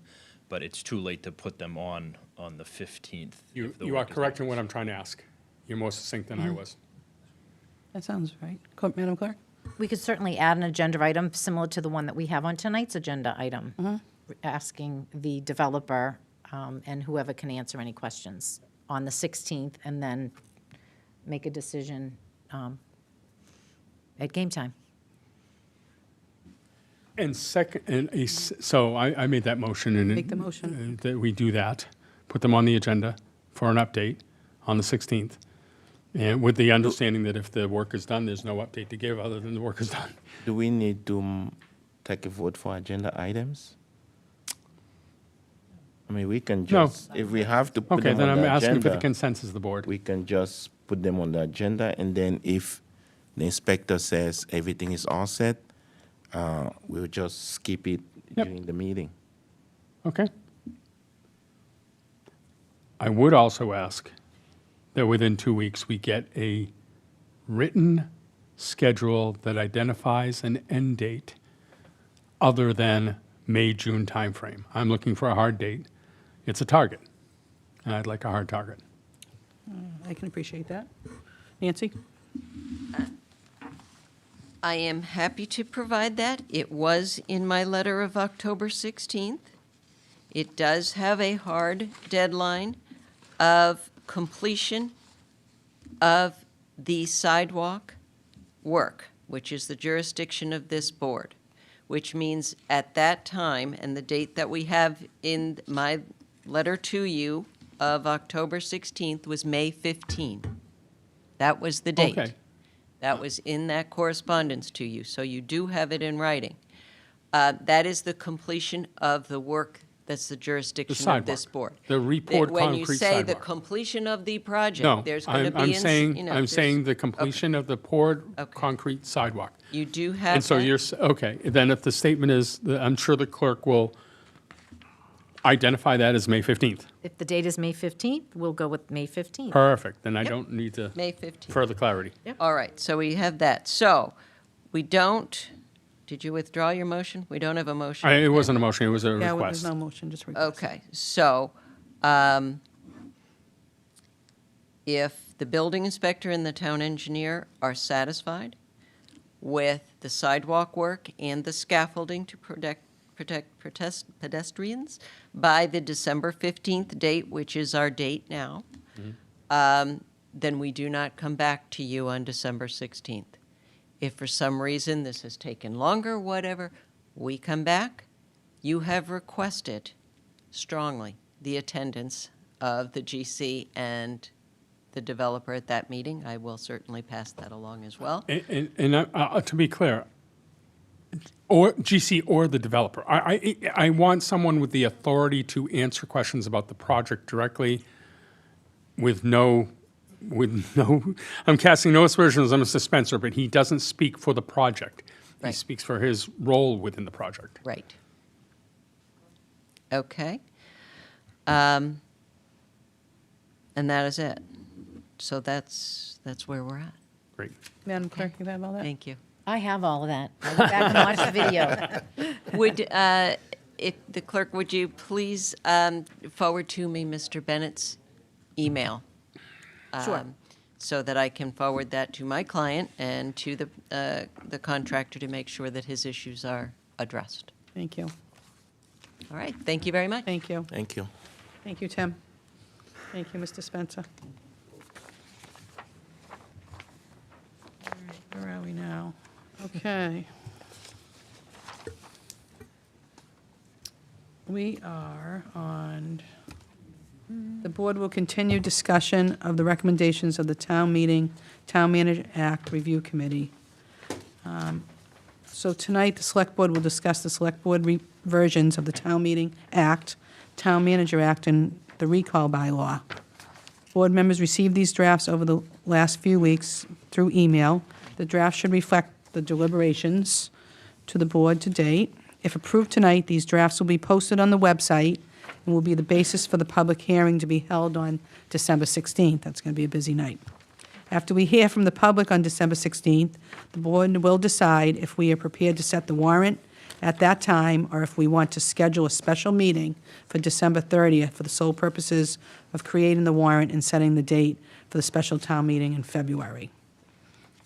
Finance Committee language, the Town Council has recommended we have uniform language related to the Finance Committee in both Town Meeting Act and Town Manager Act.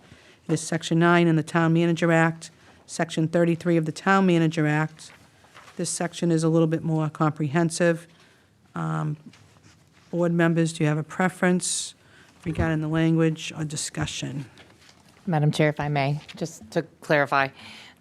So what you guys received were copies of all the acts that should reflect your deliberations. Hopefully you all had time to review them. So what myself and Town Council are looking for tonight is a nod that yes, proceed as they are. But I think the first thing to tackle to get to that is the Finance Committee language. And again, the recommendation from Town Council is that they are the same, but the decision. I'm sorry, is did the you say the board. recommendation is they are the same? That's not the same language. No, I know. She would like that. Her recommendation. It came up during your deliberations. Yes. That they were not the same. Right. Yeah, and so if the board my preference would- is a combination of, what, I have no preference to the language specifically, other than in the Town Manager Act, it's more detailed. There's a whole second paragraph. Yeah. I like the second paragraph. But adding the second paragraph and wordsmithing whichever, even if it's all I care about is the consistency. I actually commented at the meetings that I didn't think it was necessary to be in both, that it really is, it's not a town manager function to discuss the Finance Committee. I thought it was appropriate in the town, the other act, the Town Meeting Act. I don't know why there's redundancy, but if there's going to be redundancy, 100% word for word. And I actually like the second paragraph in the Town Manager Act. That should be, whatever the outcome is, they need to be the same wording. I trust that the town attorney will come up with the right wording. Okay. Others? There were, Yeah, I mean, I would be okay with it being the same in both acts. Do you have a preference one way or the other? The town manager one has more, so we can add the missing information to the other one. Mike? I agree with what Dee said. I'm not trying to cheese out. No. I do too. No, that's good. Okay, great. All right, so that was the Finance Committee language. Any discussions on the drafts on the Town Meeting Act? I did compare, so are we on the Town Meeting Act? Yep. I thought in section 4 that we had discussed, because I went back to my original notes. And I thought in section 4 we had discussed striking the necessity for the town meeting to provide this information 30 days before. I thought that was, and again, it's not a hard and fast. I'm not even going to die on that hill. But I just thought we had struck the fact that we don't need to, The 30 I days? didn't think it was necessary to tell the town clerk to send information or provide a school or whatever it is in a certain amount of time frame. But I'm not going to die on that hill. The other, Gardner, I'm sorry, Yep. Madam Chair. Yep. Is that in the current section 4 or? that is in the current section 4, the end of the current section 4, versus the previous, I think the previous section 4 as well. The comments I made were, at the time, that, and I thought it was agreed upon, that Section 4 is the school committee. Yeah. Yeah, nomination of candidates for town meeting members. You in the right one. So if I may read it, Madam Chair, Section Yeah. 4, to make sure we're all on the same page, the document should look like this. Okay. Yep, Page 6, goes into page 7, right, starts on Yep. page 6. goes on page nomination of candidates for town meeting members to be elected under this act shall be made by nomination papers, Yes? 7. Yes, which bear no political designation, shall be signed by not less than 10 voters of the precinct in which candidates resides, and shall be filed with the town clerk at least 10 days before the election, provided that any town meeting member may become a candidate for re-election by giving written notice thereof to the town clerk at least 30 days before the election. No nomination papers shall be valid in respect to any candidate whose written acceptance is not thereon or attached thereto when filed. yep, the provider, the end of that, where you said, at least 10 days before the election, provided at any town meeting may be a candidate for re-election by giving written notice. That was a recommended strike by the committee, and I thought we have supported that. The committee was striking the committee added needing 10 signatures for re-election.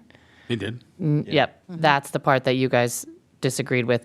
The other than 30 days is just notification that the re-election, if you're running for re-election, you just have to give notification to the clerk within 30 days before the election. I believe that's the declaration sheet. Okay, all right. Okay, then only one other thing I wanted to ask as I compared the two. What is now page 10 on what you've given us.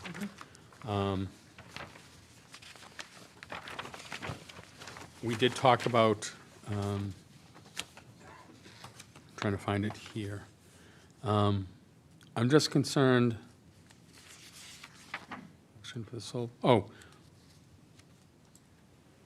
this is about calling, the section where it says, after the expiration of 5 days, shall forthwith call special election for the sole purpose of presenting to the registered voters at large the question or question so involved. I thought, do we want to put a date on that, within 30 days? Forthwith just seems to be vague. It just seems open-ended. But if people don't agree, that's fine. I may not have captured that. I may not have seen that in the first time, but I did in my second review. So first paragraph, second sentence from the bottom. Yes. Start of the paragraph starts within said 7 days.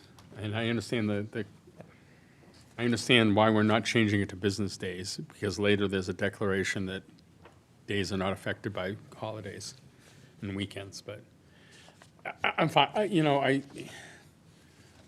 That's not a live or die one either. I'm concerned about it being too vague. It doesn't set when you should have that special meeting, town meeting.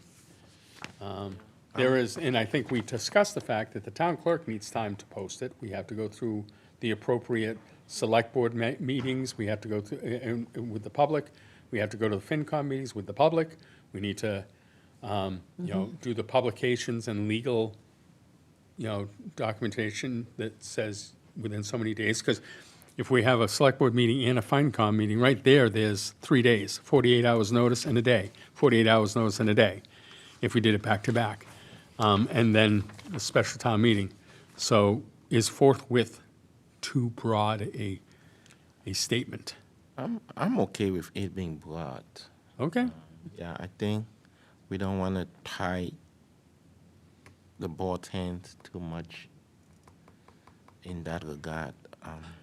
Okay. If it's within 30 days, fine. If it's I'm okay 32 with that days. too, yeah. Okay. Forthwith, yeah. Then other than the fact that we're all agreeing that we're going to have consistency in the language about FinCom, Yes. I move we accept this as our warrant Okay. article. This being I have some other questions on the Town Manager Act, but this being the Town Meeting Act. Town Meeting Act, you're Yep, moving. I'm to moving the accept it? Town Meeting Okay. Act with the condition that there's consistency between the two documents. I second. Okay. All in favor? Aye. Aye. Opposed? Okay. Great. That was the Town Meeting Thank you. Act, yep. Let's go to the Town Manager Next Act group of next. Town Manager Act? Yeah, I think please. I think on page 5, the bottom of page 5, you just have a cut and paste error.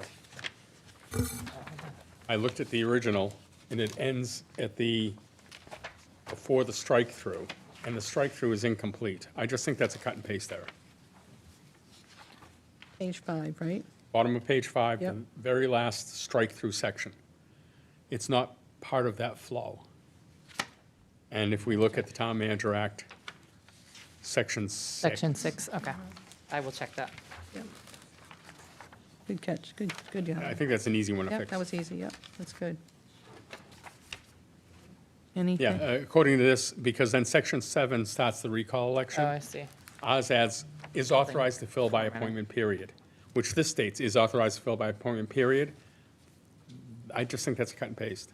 Okay, so something, I got it. It's a clerical error. I got it. Clerical error, that's all I'm Yep. suggesting, but we want to go Thank catch you. it now. Yes, please. Dee, Thank do you have any revisions or draft questions with which regards to the Town Manager Act?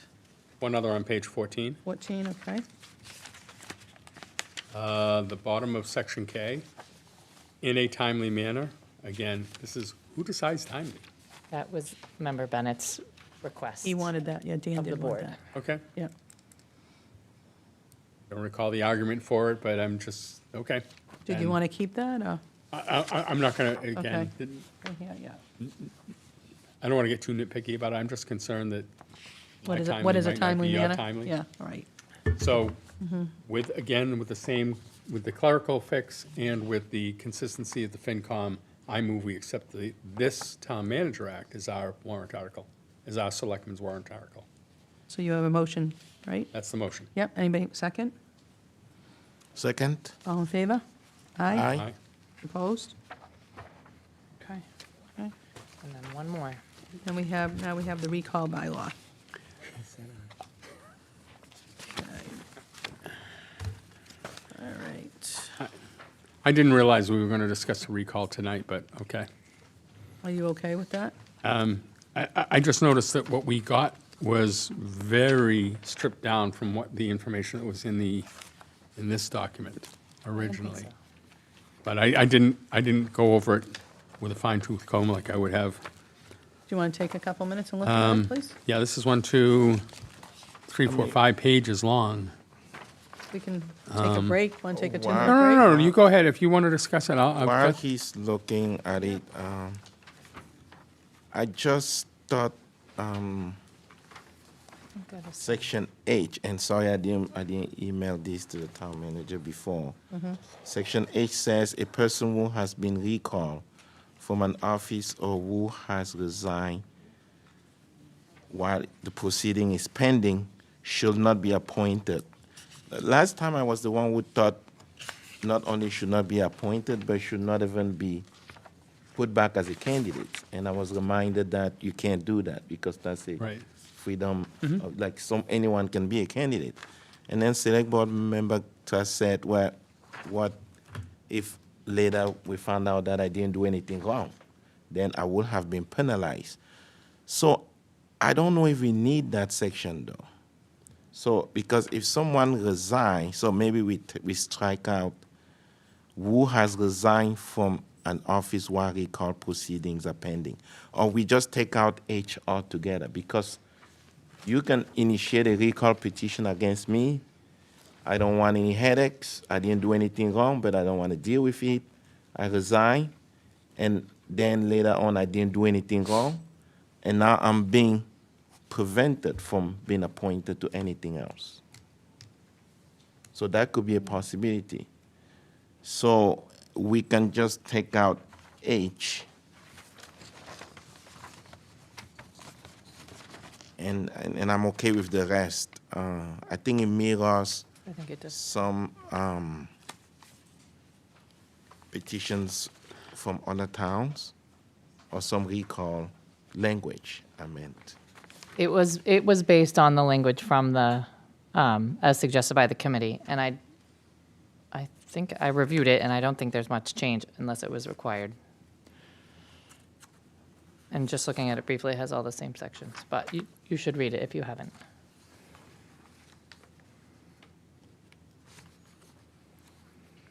I know, Mr. Trainer. You seen it?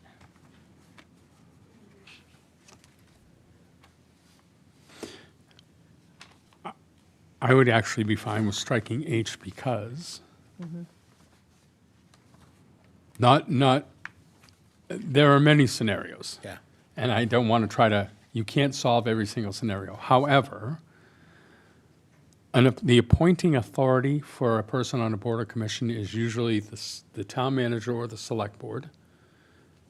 And we have the discretion to appoint that person or not. So prohibiting that takes away our ability to deliberate and say, oh, that person was free and clear of these things, they're not, whatever it is. We maintain the authority, or the town manager and has the authority of her appointments to make that decision. This person was free and clear and wrongly accused or whatever, and they want to keep active in the town, in serving the town. I'd have no problem striking H. If that were the case. Yeah, that was my thought process as well. Mike, what do you think? I think you need something to say, you were a bad boy, you're not coming back. And this says it, right? I understand if you're not, if you hadn't done anything We wrong. still have that. That's still the decision of this board. But is there a middle ground here? And in the middle ground, as I read this, is a person who has been recalled from an office or who has resigned from an office while proceedings were pending. What if we struck the or has Or, been? right, or. Just keep, if they've been recalled, they shall not be appointed. Should shall be may? So What I'm saying is strike the wording from a person who's been recalled from an office where it says the word or who has resigned from the office while the proceedings were pending shall not be appointed. Strike those words and say, if you're recalled, if you go through the process. Cannot be appointed. And the town says, we don't want you. Better, yeah, I think so. Yeah, do it that way. If they voluntarily quit from that and the proceeding stops, then we, the appointing body, can say there was still merit in, even though you dropped out of the process, there was still merit in what people were charging you with. We're not going to report you. I'll agree with. I'll be okay with You that. okay with that? I am too. So striking the wording with the beginning with the word or and ending with the word proceedings were pending. Yep. Yep. I got You you. have that? Okay, got it. good, excellent. And then do you take out the or resignation at the end? Yes, after the recall. Good job. Or, thank you, Thank or you. resignation. Yes. Still a Good link. catch. Excellent. Okay, and I see that the wordsmithing has just reduced a lot of this. If I may, Madam Chair, there is one portion I want to point out because it was of much discussion between the board, and that was the removal of the language that says that they can't be removed for a vote. So it should be Yeah, on you cover it in the for any reason. B. I'm uncomfortable with that still, that if a person is elected to represent, does their due diligence and still says, I vote this way, that that person's vote should not be a reason for recall. Just because people don't like the way that person voted. They voted their conscience, they were elected to do that. I'm still concerned about that. Yeah, we went with the will of the board that night was the other way, so we took out the vote and put for any reason, but that, I just wanted to make sure if, since you didn't have time to read it, that people knew that that was a change that was included. And again, you still have time you'll have your public hearing next week, but to make your argument to the board, but I just want to make sure people, or have I it mean, tonight. I lost that battle. I lost that battle already. I'm still saying it's a 4-1 at that point.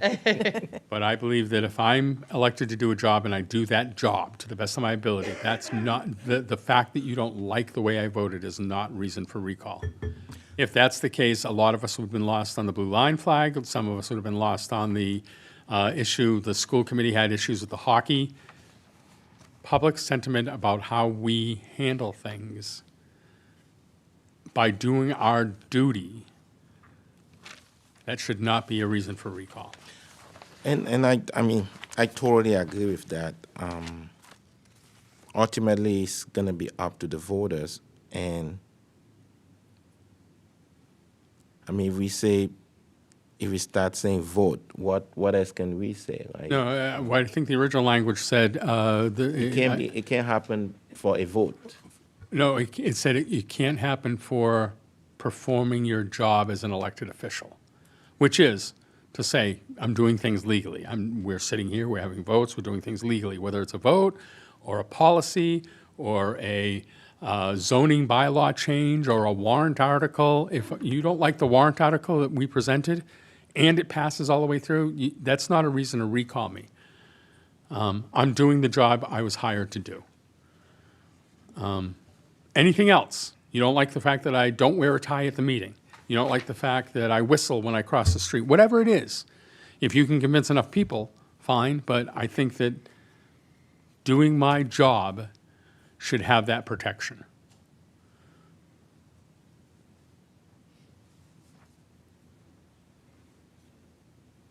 Yeah. So maybe it wasn't 4-1, maybe it was 3-2. No, I still think when we start getting into the nitty-pitty of what kind of reasons, it's hard it's hard. You're right. Because I could be doing my job by sitting at Rebel Cafe and meeting constituents and talking to them, and I could do something that could be out of bounds. I don't know. Not necessarily illegal, but it's still in the process of me doing my job.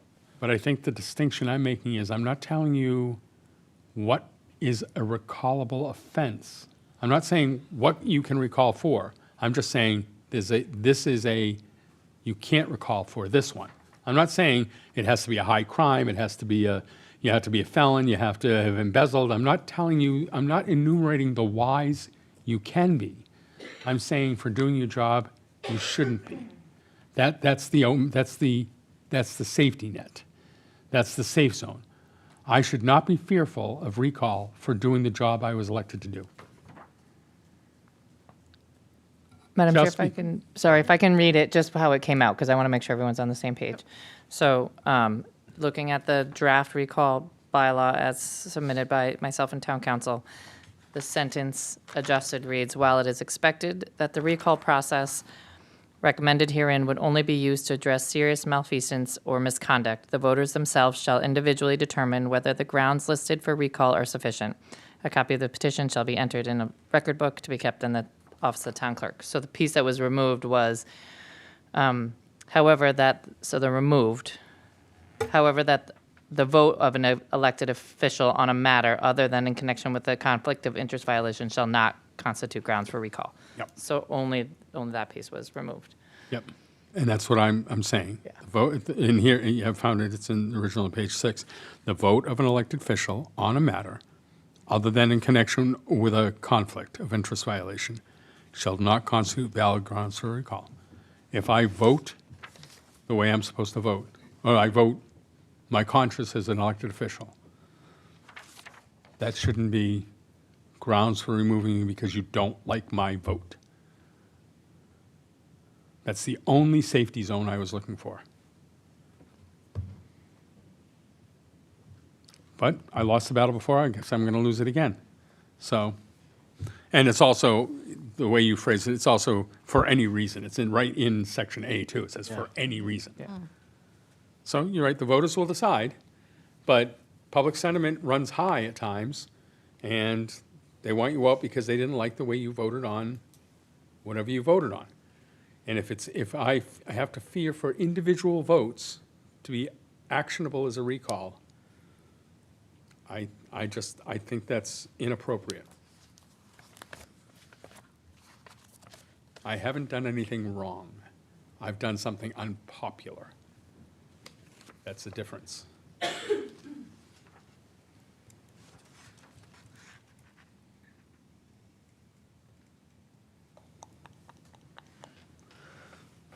What's the will of the board? What do you want to do, Dave? So I'll move that we approve the draft recall election bylaw with the modification on section H. That week, right. Okay. So you have a motion to direct the town manager to begin drafting the warrant That's correct. with those with that, With those the changes, that's Do I have a correct. second? Second. All in favor? Aye. I'm going to abstain till I have an opportunity to make sure I mix Okay. and match these. You'll have another Not that vote. I'm not in favor, but it's going to go forward, and that's great, but I'll have other opportunities in the Lots. public hearings, Yep. That's fine, Gardner. so. Okay, I think I have what I need. Right. Let's see. Madam Chair, would you like me to give the public an update on the schedule? Yes, please. Okay.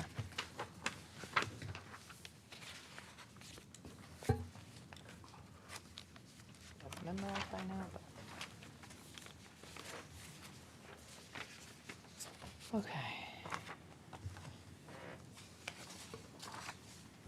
Okay, we're sticking as closely to our proposed timeline as we could. Great job, Select Board, on getting us through this. At the next Select Board meeting on December 16th will be the opportunity for the public to comment on the drafts. All of these drafts that the board just recommended get moved to warrant articles will be posted on the website for the public to have access, and the public hearing will be on the 16th. We encourage the public to attend and participate. So that will include the Town Meeting Act, Town Manager Act, and the recall bylaw as proposed by the Select Board. On that date, we anticipate the Select Board also setting a date for the warrant to close, and as well as setting the date for a special town meeting. I'm hopeful, and I'm waiting to hear back from the board that they will consider having a special Select Board meeting on December 30th to review the warrant and set it and get that work done. Then your portion will be done. It will move on to the Finance Committee, which is tentatively scheduled for January 15th. And then to the special town meeting, which again, you'll set the date on December 16th, but we are looking at early January, or February, sorry. February 9th? The Monday would be to be considered as February 9th. Yeah, okay. Again, thank you. The public and yourselves have been timely on this, and it's appreciated. Thank you. All right.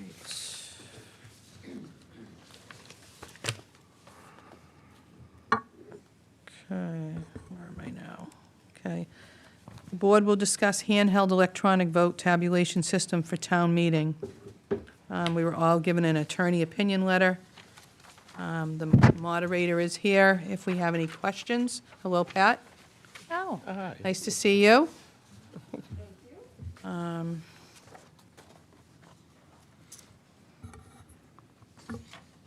Do we have any questions with regards to the electronic vote tabulation, the handheld electronic vote tabulation systems? Gardner? I'd like to hear the opinions of the other board members before I Sure, have okay, some, that's I have fine. some concerns and Okay. thoughts and opinions, but I'd like to. I'm sorry, I've I been don't calling wanna- on you all night. I've been kind of trying to make it No, easy. no, I I'm appreciate tired. that, but We'll go to Mike. sometimes I don't need to be first. That's it. Okay. All right, so I think the clickers are a good idea. I think accountability is one of the major points. The voter can count on his vote being registered. And the voter, the town meeting member vote, needs to stand behind the vote. This is all public business. And so the votes can be seen by all at some point. I think transparency is very important. The system should always be transparent at all levels and all instances to prove trust in the system. From people who are experiencing these clickers, they say there is no delay in the meeting. They're not having any time delays at all. I think that this evens the playing field. No longer will a 6'3" man outshout a 5'3" female. All votes will be equal. There'll be no human error possible, so your vote's guaranteed. We can't just go along with, we've always done it this way. It's not good enough. Rotary phones are gone too. The town spends hundreds of thousands of dollars on technology. I don't think it's a budget buster at all. yeah, I don't think the cost is a problem, because I think it's that important. Right now, the current voting is yelling. It's a form of bullying to some. It's confrontational, it's intimidating to some people. Ironically, we hold it in the building where we denounce bullying, which I think is kind of funny. I think the clickers will bring more people to town meeting. I think it's going to bring more people to be interested in being a town meeting member. I think it's more professional. I think it's more polished. I think it's a good thing. I think we should move forward. Excellent. Okay. Dee? Thank you, and thanks to the town manager and the town council for providing us some legal framework and guidance and reminding us what our authority is. It sounds like this is a process that will not only involve this board, but the town moderator, town meeting, and town manager. So everybody has to work together to get it passed or to have it, to be able to use it. From my perspective, I've been thinking about this for a long time. I actually shoveled down some notes because I have really listened carefully to residents on both sides of these issues. I've gotten a lot of emails, some for, some against, for different reasons. And I truly appreciate that. You know, I understand the concerns raised by the people that were against. One of the biggest concerns was cost. Preserving tradition, making sure that, you know, our town meeting runs the way it's always run.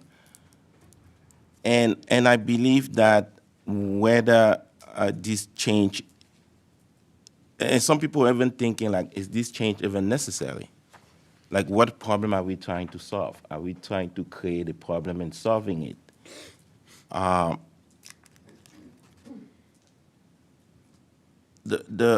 What I think is that these concerns are really valid.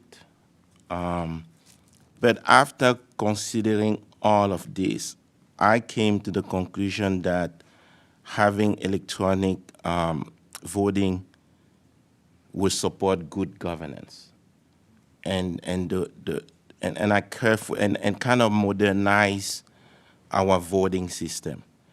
In my view, it will create greater accuracy and reliability. It will improve efficiency, like you said, Select Board Mike. At the beginning, it might be slow because we probably have to get used to it. I actually watched one meeting where they were using it, and they had used it before, but at the beginning of the meeting, it's similarly slow, but then toward the meeting, people kind of got used to it. I think it's also a preparation for the future. I mean, if you look at the budget, we've been increasing our IT budget every year since I've been on this board. And this is a way to really capture what IT has to offer. You know, that's what the future holds. So regardless of how anyone feels about this particular issue, my commitment will remain to find a way to move forward in a fair and, you know, have it a little more consistent. I also understand that based on this note from the town council, we want to decide what is within the jurisdiction of this board is to amend the bylaw. And by the way, we're working on the Town Manager Town Meeting Act right now, so I think it's timely to address that as well, because that decision will also be reflected somehow in this act. I wasn't sure about that. No. Is that correct, or? I haven't asked town council that question specifically if it needs to go into this act. I think it's a separate bylaw, but I can find out. Okay, it'll be a separate one. Yeah. Okay. That's what I thought. So I do think that I'm in favor of it. I think we have to work very closely with the town moderator and the town council to make sure that we define the boundaries as to what this will entail. Because there were some places where the moderator could have discussion into when to use it. If it's something just a benign vote, we can go without it. If it's something that the moderator feels we need a 2/3, she might call for an electronic use. Will it be for all votes? So I think those are some of the details that we can work on. But I think that having electronic voting machine would be a good thing. Great, thank you. Gardner? Sure. Thank you, because I wanted to build off with some of the comments of the other members. So first of all, the proposal before us has been brought before us is a solution looking for a problem. To be blunt, this is a reaction by a handful of people who think they lost a vote on the floor of town meeting. And that's okay. Many valuable changes come as a result of people being upset. That's all right. But before we decide to spend taxpayer money, we should have a clear understanding of the true costs, not only in terms of dollars spent, but the implementation costs, the added costs at each town meeting in time and resources, and complete clarity on who and what decides the process of electronic voting. Who has that authority? Who sets the guardrails you're talking about, the boundaries you're talking about? Tonight, we're not going to get that with our vote. I'm going to make a motion for a committee to look at this, like many other towns and cities have. The town of Concord, the town of Brewster, there are several that Lexington has it right on their webpage, exactly what they went through, what the process was, what the committee decided and looked at. There are too many unanswered questions that can cause unintended consequence simply by saying, let's go and hire a clicker company. So I've heard in the past presentations, and tonight again, many communities use it. Yes, many communities do use it successfully. However, out of the 351 cities and towns in Massachusetts, there are only 32 towns that have a representative town meeting. Okay? Some number of those towns, 18, 17, 18, whatever the number comes up to be, I was in the middle of research to find out exactly, has affirmed. But to the presentation that was provided, the details that were provided that started this, they said 18, and I have no necessary reason not to agree. So let's say it's 18. That leaves others that don't. Primarily, it's used in an open meeting form of government for several very important reasons and constraints that we don't have as a representative. Open town meeting has to ensure majority and has to confirm majority for each of the votes. We confirm majority at the beginning of the meeting, people are there, Bless you. and they vote. It is also the case that open town meeting is often multiple days with multiple different participants. So again, majority is an important part of that process, and often in multiple rooms. If you have a very, I don't want to say contentious, a large issue for the community, building a new school, building a new police, whatever it is, whatever the large issue is, you're going to have a huge turnout that may not be accommodated in one room and is often split. So the electronic voting is a great way to solve that issue for open town meeting. So I don't want to walk into this discussion that so many communities use it when it's for very specific and different reasons than Danvers. We heard about a survey that was done and the survey responses that came out. Well, I will say that I feel that survey was stilted, and I'll explain why. Good intentions, but the question was, do you support electronic voting? Well, if I sat here and asked the public, do you support revitalizing Sandy Beach? A lot of hands would go up. But if I said, would you support revitalizing Sandy Beach at $1 million to the taxpayers? That's a different discussion. The survey question did not enumerate the cost. And the cost is not just dollars from the vendor who might service us.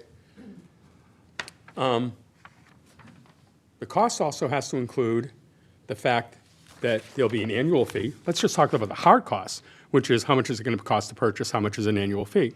Let's talk about the other costs that aren't registered here. The town clerk estimates roughly, and this is not exact, I'm not telling you what the final number is, but there's going to have to be extra staff there, people to check in. So as I walk up as a town meeting member, someone's going to have to give me a clicker, check me in, register that, get me down, and check out at the end of the night. So that's added time for resources. IT is going to have to participate in this. So those are additional costs. We have, and I disagree with Selectman Bean's assertion that this will speed things up. The current process is the town moderator reads the warrant article. FinCom gives their recommendation. Then 90% of the time, it's all those in favor, aye. All those opposed, whatever it is. That's about 20, 30 seconds. You're going to have to allocate time for people to vote. You can't just say click and be done. And the reality is, in FY 2025, there were, let me get it right so I have it properly, there were 46 agenda items and 25 budget items. There were 67 votes taken that night. If you add a minute for each of those votes, you're adding an hour to the town meeting, plus the time for getting there early to register, get your clicker, get in and out. There is real time being spent. You're asking town meeting members who are volunteers to add at least 2 hours of time to every town meeting. That's a cost. That should be a discussion point for a committee. What are the actual and real costs? There's discussion here tonight, and there's discussion previously. The system is flawed. Well, the system is working perfectly well. And the reason I say that is, I went back and looked at 10 years' worth of town meeting warrant articles. In 10 years, we had 10 annual town meetings, that's obvious, and 6 special town meetings. The total votes taken, without regard to amendments, because that's not recorded, were 717 votes. In 10 years, with 717 votes, not once has a call for a standing vote reversed the decision of a voice vote, or has the call for a roll call reversed either of those. Often, the standing vote is called because the town moderator herself is in question of the voice vote. She can't tell with clarity what it is and asks for a standing vote so she can be absolutely sure of what it is. 717 votes in 10 years. Not once has it been reversed. I do not see spending taxpayer money to add the time, to add the cost that actually hasn't been enumerated. So I am saying that we should do what other communities do, form a committee, determine and get all those answers so that the town meeting members, so that we as select board members can make informed decisions, not emotional decisions based on conjecture, based on feelings and emotions. I want hard facts. What is the exact cost in terms of dollars and time? What is it? What is and where is the process failing? The process to me isn't failing.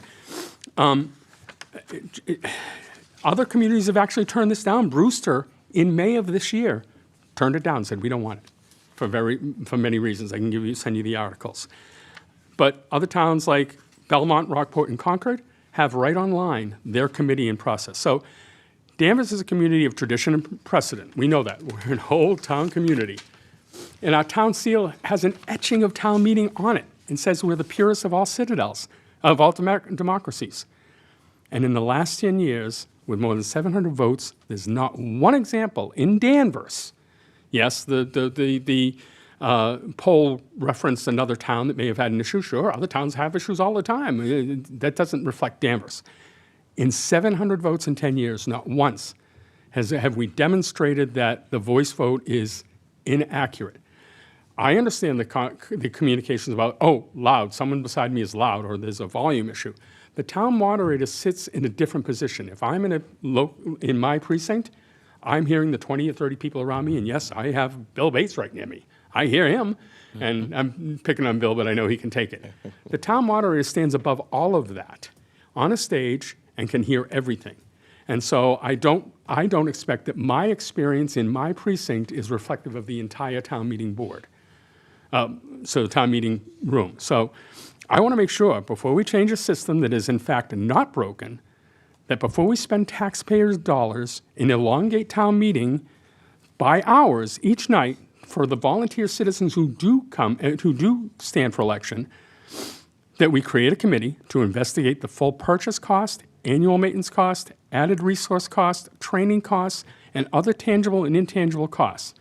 The committee should also detail how and when the electronic voting will be used, the responsibilities and discretion of the moderator, and the event and the extent to which electronic votes modifies or replaces voice votes, standing votes, or roll call votes.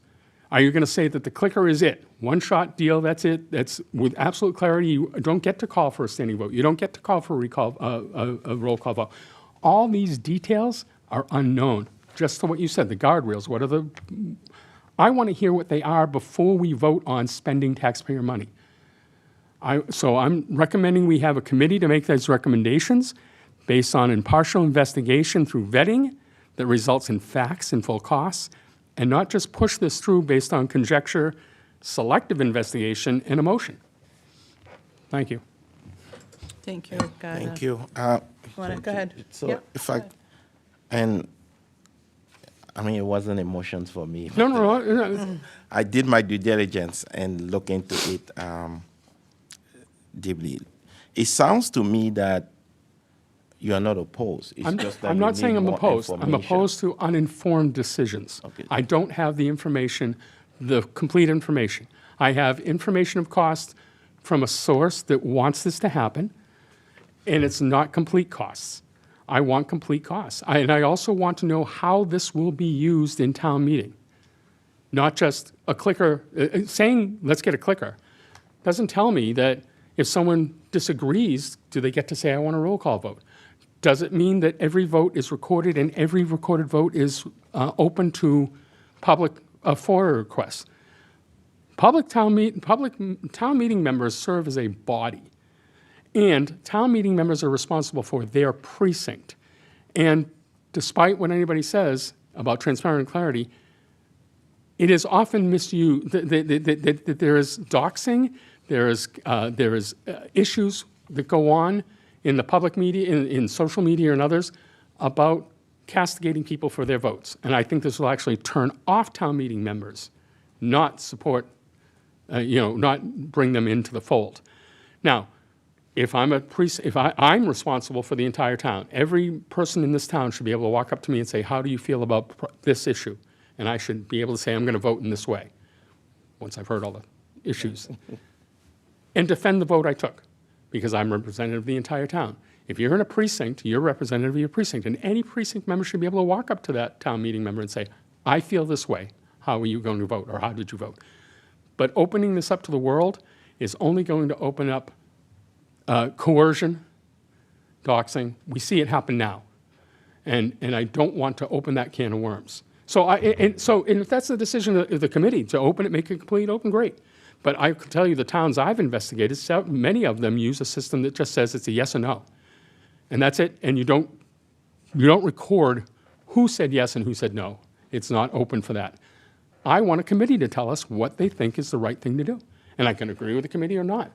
But sitting here saying we should do this, we should create a bylaw that does this. Because as we heard from, and people don't realize because they haven't seen the document here, the bylaw is because electronic voting is a form of secret ballot. That's just the law. The law says when you vote electronically, it's a secret ballot, and you can't have secret ballots, so you have to write a bylaw to get around that. Does not constitute a secret ballot. See where it says, right? See? Yeah. It's open to public. I think, Right. yeah, Yeah. every town meeting vote Right. is not secret. Voice vote or Right. electronics, it cannot be secret. Pursuant to I'm not legal framework, under GLI 39, representative town meeting may not vote by secret ballot unless 2/3 of the members agree. That's right. This applies whether it is a vote taken by paper or by electronic device. That's why we have to write the bylaw. I think keep reading. Okay. Yeah, keep reading it, yeah. Next sentence. Before I get to the point of writing a bylaw, before I get to a point of spending $1 of taxpayers' money on a solution that is to a solution to a problem that has not been validated in Danvers. I want to know all of the surrounding information. I want an informed decision, not a decision based on partial information. So can I just read? I just want a committee. Because That's all each I'm asking for is a committee. Electronic clicker is assigned to a specific town meeting member. The voting system will generate voter-specific records, identifying how each member voted. Okay, and the clerk, and it says that the clerk and the moderator are the ones that should jointly develop operational protocols, device distribution and collection procedures, pre-meeting testing, security and chain of custody procedures, backup. Like Dee said, we have all this money in technology every year. They ask more and more. I mean, not to interrupt, but I think it's a good idea. This isn't adding or detracting to the IT budget because this is a hired service. So, but nonetheless, exactly what it says is that I want to hear what the moderator and the town clerk come up with for the process before I vote on this, before I can accept that.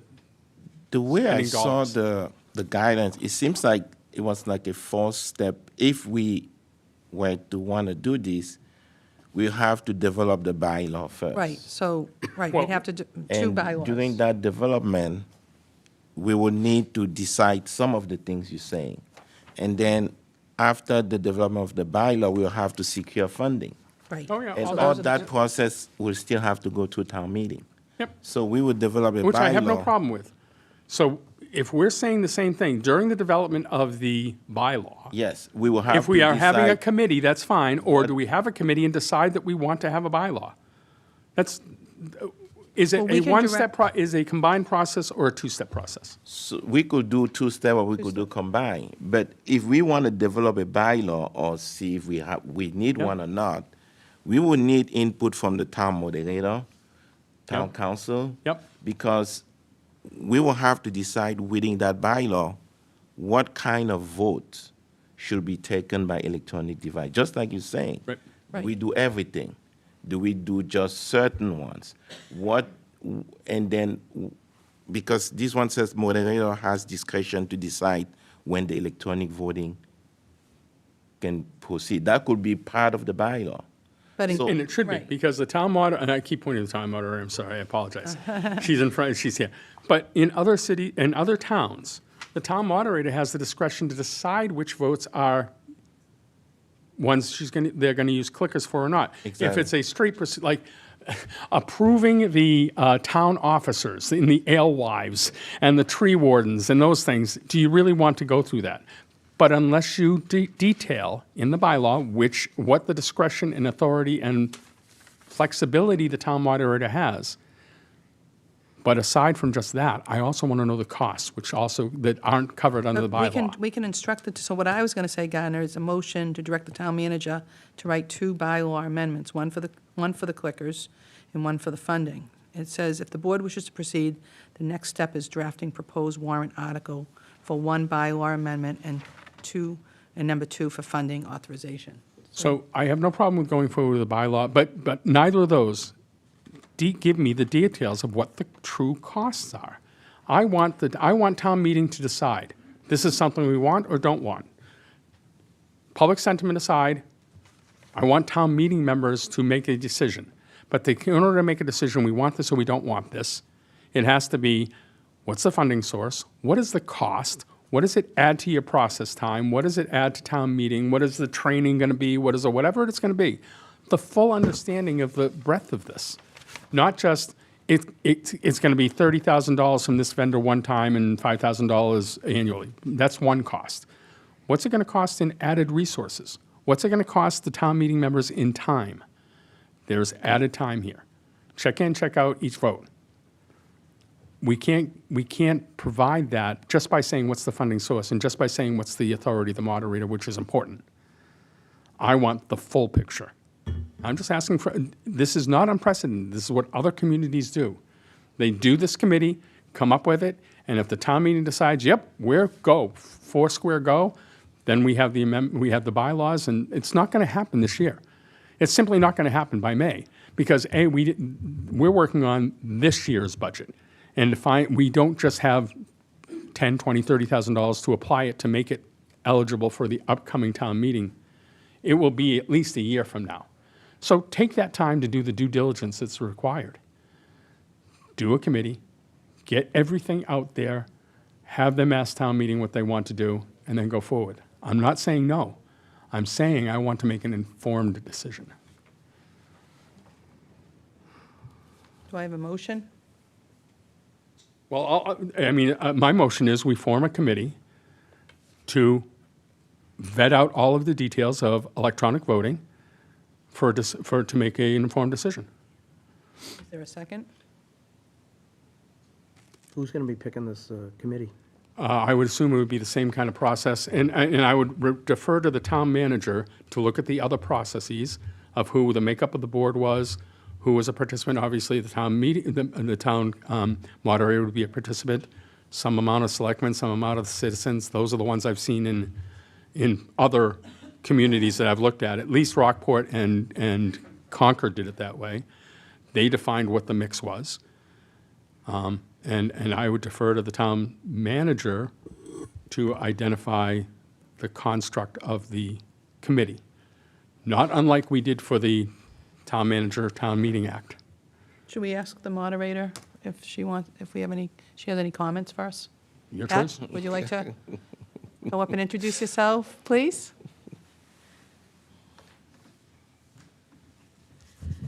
Thank you, Madam Chair. Thank you so much for inviting me here tonight. It's been a long time since I've come to a select board meeting. So I'm Pat Fraser, the town moderator, and I've listened to, I've been aware of the discussion going on and watched the discussion this evening. First and foremost, as the moderator, I cannot take a position on whether or not we go to electronic voting. So that I want to put that right out there. Secondly, if there is a committee formed, I should not be a member of that committee. That just would not be appropriate. So, I think when you, and I've spoken to other moderators whose communities are in the midst of discussing this or have discussed this. And the way these committees usually work is that it's sort of a small working group appointed jointly by the select board and the moderator. So you might want to consider that. I think you all have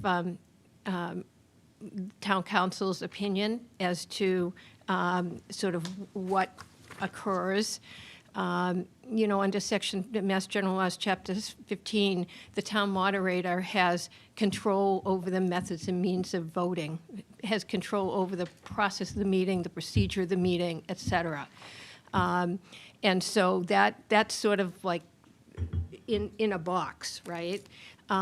If the decision is to go to electronic voting, that's something that, of course, it will ultimately make a success. Working the moderator and the town clerk will make a success of it. We'll make it work if that's the way the community decides to go. I mean, that goes without saying.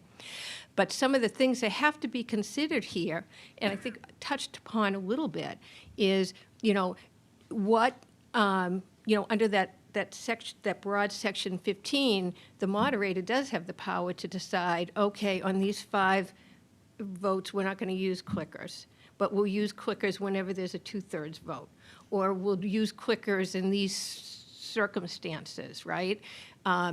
Unless a bylaw would prohibit that, right? So that's something that we should probably discuss as, a community, how we want to approach that, right? Secondly, the moderator, so the town meeting handbook that we all use for our town, that was authored by myself and Joe Collins and the assistant town clerk at that time, because the moderator controls that sort of process of how that town meeting works, right?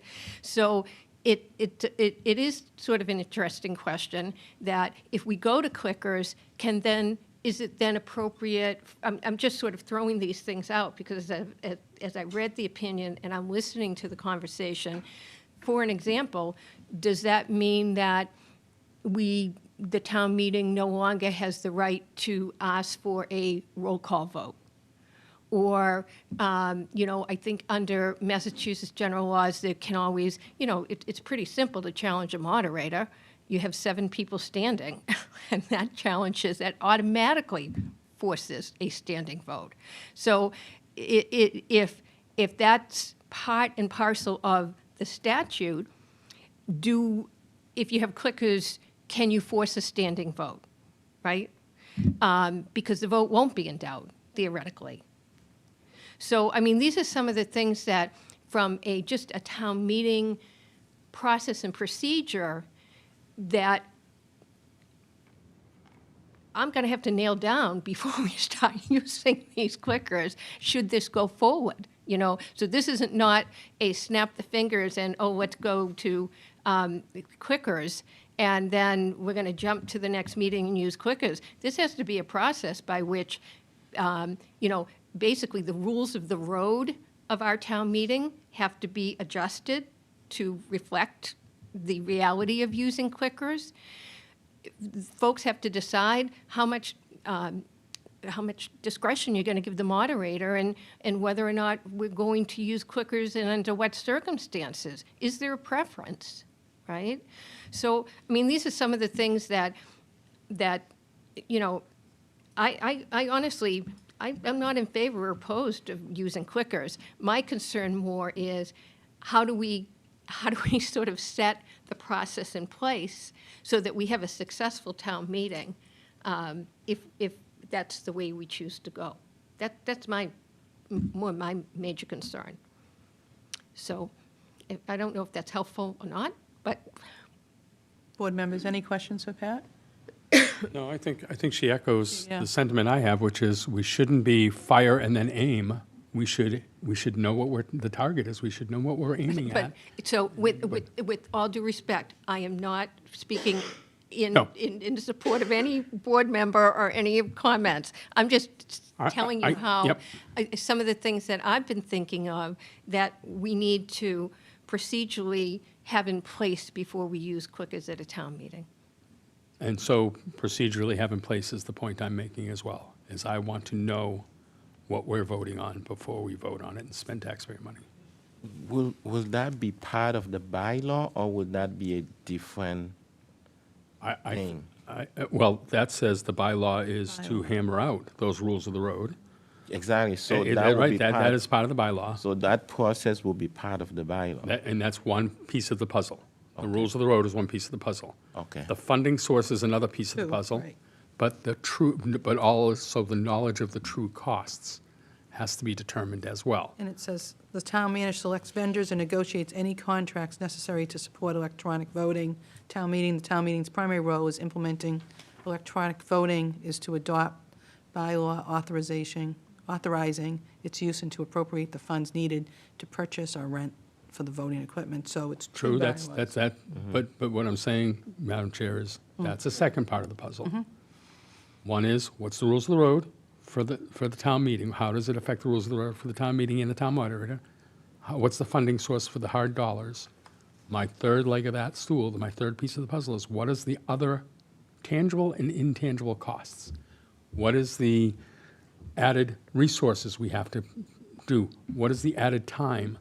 What is the process of checking in people and checking them out, and how long is that going to take? How long is it going to take, based on the rules of the road, for each added time for each vote? If you say the rules of the road include town moderator discretion, and anything that's two-thirds, every two-thirds vote will add 2 minutes of process time. I want to understand before I vote on this, and the townspeople should understand, or the town meeting should understand, all 3 of those portions. The bylaws address 2 of the 3. And all I'm saying is, while you're developing the bylaws, great, but we also need that third piece, and I'm just asking either for a committee or to wrap that into the process of developing the bylaws. And I want people to understand, you asked me, and I'm being clear, I am not against this. I just don't want to make a uninformed decision that could have unintended consequences.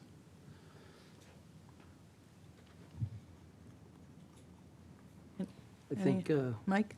Yeah, I think using the clickers, just, I understand we need to nail down when, how, that's all good. We need to do that. Of course, you can't just go into it blindly. But I do think it makes the process user-friendly, and I think it may entice younger people to get involved. I think most people that go to the town meeting have the same color hair as me, and so getting younger people involved might be a good thing. They like the technology. Yeah, the technology makes it. And it makes it fair and accurate, too, Right, for the voting, so. and it's just a little bump, it's not a big step. Well, I'm in favor of it, but So the motion is to have a committee. the motion, the motion was to direct the town manager to write two bylaw amendments, one for the clickers and one for the funding. That's what, Okay, then I'm gonna, Right? if that's the motion, and did you have it seconded? do we have a second? So, Do you wanna- hold on. So, if we, I don't know if we're even doing this right. I don't know if it has to be second before discussion, so It should be. It should be. I think we're just having a I'll second it for the sake of discussion. So I'll second it for the sake of discussion, but I am also going to offer an amendment. Yeah, because my understanding of this guidance is during the development of the bylaw, it has to encompass all those things. Maybe we ask the clerk. No. Right? Can we ask you? It has to. Well- No, I agree that the bylaw is the rules of the road. That's one. I agree. Identifying the financial source is another. Yes. What is not required in those two is identifying all the other costs, intangible costs and costs in time and process. But those, Those aren't enshrined in those two documents. but that third leg will not be part of the bylaw, right? No, but it'll be Would just part of be- the decision-making. If Okay. if you're going to ask me to support electronic voting, and I do, I think that there is an opportunity for electronic voting, and I'm going to go with the will of the town, obviously, but I want to make sure that the right guardrails, the right flexibility is understood. And part of that is, hey, town meeting members, you're voting to elongate your meeting. Period. You just know that you're going to have time that you have to check in, check out, turn the stuff in, turn the stuff out, and elongate those votes that will happen. If that's okay by you, that's okay. If transparency and clarity is worth that extra time to you. But again, we're solving a non-existent problem. This problem doesn't exist. The town moderator, every single year, has a town moderator school. Here are your steps. She has it explains it every single town meeting. Here are your steps. Here's your, way of, if there's anything in doubt, here's what you do, how you do it, when you do it. She's even walked citizens petition authors through the steps. Here is when you will want to make your request for town meeting, standing vote or roll call vote. The process works. Why are we trying to fix something that's not broken? And there's been no demonstration in 10 years, and I can go back further, but in 10 years, 700 votes. Not once has the system been broken and someone said, oh, let's have a standing vote, and it reverses what the town moderator thought she heard. So I just want to go and do those two. I'm fine with the two. I'll vote for the two. But I'm going to amend it and say there should also be a committee to investigate and enumerate the other costs. So, if your motion is made to do those two and it's seconded, which I did for sake of discussion, So we I'm have- going to make an amendment. My amendment is a committee be formed to get those intangible costs identified in both increased resources and increased time, so that between the three of those efforts, we can make an informed decision. Can we put a date on it? That would be, you're going to have to, there's research, there's time. What would you say 6 months? Would you say a year? What would you say? I would say 3 months. With the upcoming, this is not a solution that will be in place for the next town meeting. I don't believe that we should compress the already tight constraints of the budget, all the hearings we're going to have on this year, on the FY27 budget, on the work that the departments are doing and everybody else is doing, to add another thing that will not come to fruition at the next town meeting. We will not have clickers at the next town meeting, no matter what we do. So why compress that? I would suggest that we may have something a little bit longer than 3 months, so that we can get through this year's budget season and go forward. Give the town manager, the town moderator, the town accountant, the town whoever, town legal counsel, time to do their work. If you want to put a time frame, fine, but I think 3 months is too tight a time frame. If I may, Madam Yeah, Chair, would if you- you're yeah, jump asking in, for Scott. a request on a time frame. Honestly, 3 months, it just can't work based on the calendar that we're facing right now. But it's the will of the board to have something before you in preparation for the annual town meeting. The first 2 parts of that are obviously doable. But with a committee, that changes. I don't have as much control over it, but if you put a time limit on them, that they have all that to you by the annual town meeting, I think that a vote on this at the annual town meeting is doable. Which would give us till, you'll start prepping that warrant in, late April, right? So, Yeah. 4 months. Let's do that. So the bylaws in preparation of the annual town meeting? I think if that's what the will of the board And what should be. about the other ancillary information? But it won't be included in this budget, because this budget cycle is already going forward unless someone puts forward an amendment. We're already in the midst of budget. Right. And you can't allocate money really for something you don't have a bylaw about yet anyway, so We you have wouldn't to want have a motion to do the bylaw. You want to get the bylaw put into Yes. motion. And that, I think it's fair to say that could be ready for annual town meeting. We gotta really pressure you on your year, on your first year. We're working you, Joe. I'm not worried about that part. You're running out the door after me. No. So it's the town I don't worry about it. manager? I just want to, and also, I think it's thoughtful to give it the time that you guys, because it's a lot of, we just saw how many meetings it took to go through this. I don't think it'll take that, but No, but let me ask you for your time frame. Your time frame for closing the warrant is when? Yeah. for special town meeting? For our upcoming Your- annual town meeting in May, In May. Yeah. okay? When did you think that we're closing the warrant?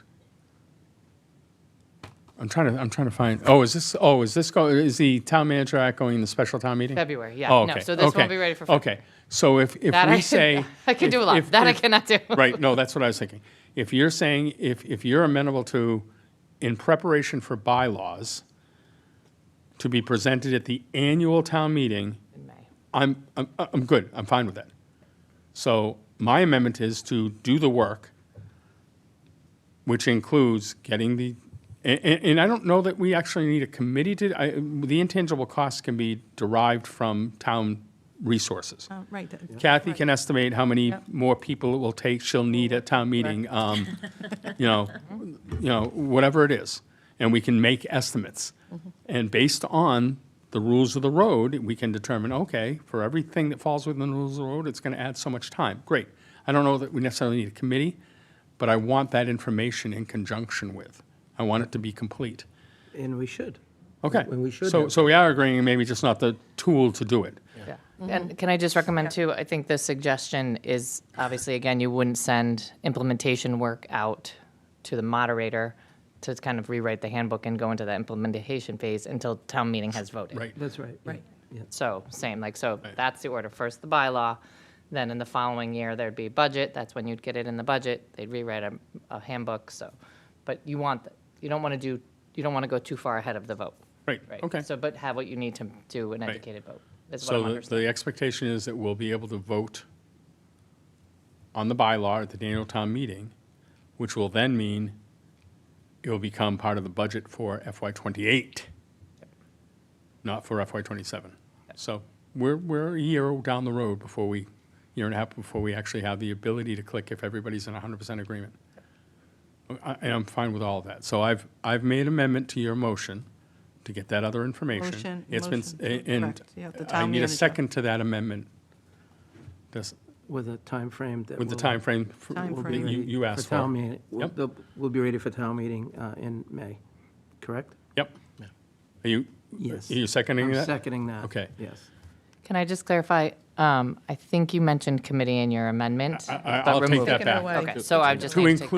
include the other costs, Intangible costs. Yep. a completed cost analysis in both real dollars and time, however that happens. So we can take out the word committee. But and I'm hearing Mike say he seconded my amendment, so now I think we vote on the amendment, and if it passes, that becomes the main motion, and we vote on it again. All in favor? Aye. Opposed? Okay, And so passes. now, And they go back. technically, you have, now Technically. that becomes the main motion, which Right. is your two plus my amendment becomes the main motion, and now we have to vote on that. Okay, do we have a That's motion? All in favor, well, who seconds it? You already have. No, it. it it becomes the main motion now. motion, yeah. So you just take a vote. Okay, so we'll take a vote. All in favor? Aye. Aye. Opposed? Great. Okay. Thank you. Through you, Madam Chair, is Yeah. it, I will work with the clerk to make sure we understand exactly what we were just directed to do. We'll watch- And we'll then watch I that. will send that to the board for you guys to kind of, again, just not in one at a time, can email me back and say this, yes or no, so I know whether or not it needs to come back here. And then once we're in agreement, we'll post, we'll get some public notification posted on exactly what it was. And it has It'll become be a- in the minutes, so Yeah. that should be It's helpful. become apparent to me, based on this board and the way we discuss things, that we're going to have to up the paper budget for the town. I've got a pad right here. Look, I Why don't we had put to. Bill I had to Bradstreet go on to- that? I had to go to back sides. Now it's going to be very confusing. All that It's typing my agenda. tomorrow. Oh, my God. That's white paper. That's not. It's well, white. yeah. It's not going to work, so it's all right. I'll make it work. Thank you. I lost my agenda. All right, so that was good. That was good discussion. Thank you. Thank Night. you. And then now we're going to go on to the next. Right? That's all I need to know. The board is requested to renew liquor licenses for calendar year 2026 as presented. Here. Clerk, do you have any comments, please? I do. In your packet, you have a spreadsheet with the liquor licenses that are available in town. A couple of comments on that listing sheet. The Unity Victual to Saltwater Grill is still in process at the ABCC. Therefore, I had to have both the Unity owner as well as the Saltwater Grill sign the paperwork so that transfer could continue. The transfer for Kelly's Roast Beef is also still in process with the ABCC. That one is a little more cumbersome at this point. There are 2 liquor licenses that are not being renewed this year. The first one, obviously, the Hardcover Restaurant closed and did not renew their license. That comes back to the town. The other liquor license that did not renew is the Friendly Toast. Did not renew their liquor license. I reached out to them several times. They were well aware that the deadline to return paperwork was the end of November. They did not return their paperwork, therefore their license is not to be renewed. Other than that, all of the liquor licenses have been returned and paperwork is in order. Okay, do I have a? To you, Madam Yes. Chair. So Questions? the person whose license is not renewed, are they aware of it? Like, how does that work? So license holders, the ABCC, and I make the license holders aware that liquor licenses must be signed off, returned to me in the month of November. I reached out several times to the Friendly Toast, talked directly to the store itself, as well as corporate individuals who told me they were aware of the requirement to return, and they did not. Without expressly saying we are not renewing. So we don't know if they still want to do it or not. They have not renewed their license. The requirement is that the paperwork has to be back by the end of November. Should they choose to change their mind, they would have to go through a new liquor license application process, which, yes. You can't have your mimosa with your French toast. That's what I care about the most.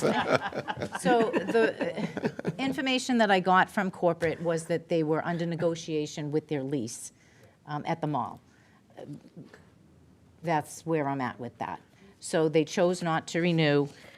They would have to go through a new liquor license application if they chose to. So at this point, their liquor license is valid through the end of December. As of January 1, 2026, they would not have a license to sell liquor. That doesn't mean they couldn't sell toast. Friendly toast. Toast with them and mosa is not the same. You're just gonna have to be sober when you eat it. This has happened in the past, though, where a location did not get their paperwork in time, and there are a lot of hoops that have to go through. I'm not anticipating that to be the situation here. I have not heard from them that they have changed their mind. Okay. Thank What's you. the will of the board? I was looking for is the hardcover omitted because they're already, we know they're not? Here's what wrong. I was gonna say I approve of all, I move we approve all of these, striking row 31, which is the friendly toast, and striking the hardcover, but I don't see hardcover here. Right, the hardcover's not on the list because Okay, they perfect. gave me a letter All right. surrendering their license. and So theirs earlier- was already surrendered. Okay. At this point, the spreadsheet was created before the end of November. Okay. So the friendly toast information was not available. So what you would want to do is, it would be a motion to approve as presented, which would exclude the renewal for hardcover and friendly toast. Well, friendly toast is still on this list. I presented that it is Okay, not. all right. Not this list as As presented. presented. Okay, great, fine. Okay. I originally thought about J&J, and I'm not going to hold them up. We're going to go ahead and give them the, and then if we always That have the you- opportunity to rescind it later. You, If they it- need due process. Right, they need due process, They have correct. not come So before I'm the not board. going to make that. Exactly, yes. Then I will move that we accept and renew liquor licenses as presented by the town clerk. Do I have a second? I'll second. All in favor? Aye. Opposed? Okay. Thank you. Thank you, Madam Clerk. Town manager will report to the board on various items of interest. Ms. Cahill, please.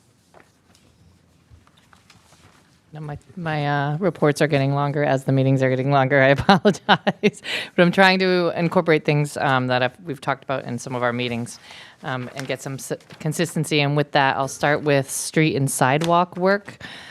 Beginning next week, Grenice & Sons, who's a general contractor for the town, will be on site to install new drainage piping and structures in preparation for future curbing and sidewalk improvements. The work will occur in various areas on Maple Street between Hobart Street and Park Street and take place Monday through Friday, 7 a.m. to 5 p.m. in the coming months. The contractor will work closely with engineering division to complete the project in a timely manner. But due to the nature of this type of work, you may experience temporary inconveniences such as inability to use portions of the sidewalk, parking spaces, or traffic delays, noise, possible detours, while the contractor completes the project, and could be affected by weather.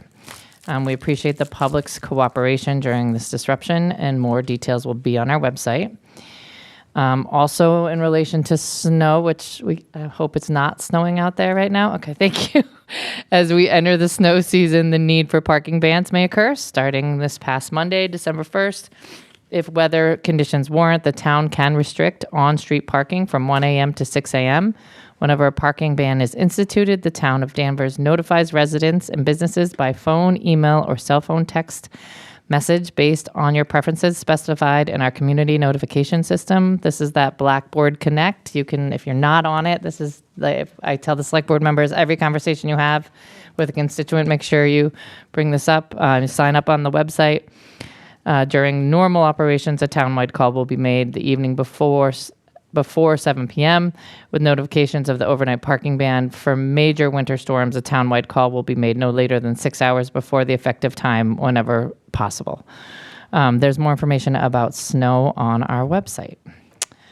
I wanted to update you on the North Shore Water Resilience Task Force. I have started attending these meetings.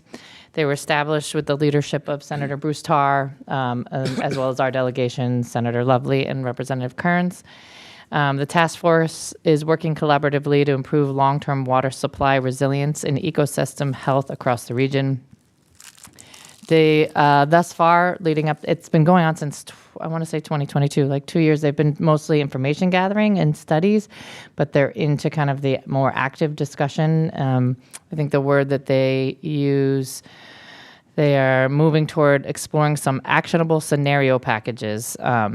And so I just wanted to put this out there to the select board and to the community that we are actively engaged in these conversations, and I will keep you abreast of how they are going.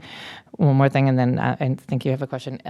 They also have a subcommittee working on research and support related to PFAS, and they just updated those regulations again. So it also gives us additional support there. So it's myself, Steve King, and Sharon Clement from the DPW. What is the relationship with that group and the Ipswich Watershed Association? Who is responsible for deciding how much flow we get? They're a member of they're a voting member of the board. There are 22 voting members of the board, include more than just the Ipswich Water Basin. We had a voting meeting today. There's, I believe, 22 voting members. Includes our surrounding towns that are part of the Ipswich watershed, as well as far north as like North Andover, Burlington, because we're all, when it comes to water, all related. So I will keep you abreast of those as we move forward, especially as they move into actionable items.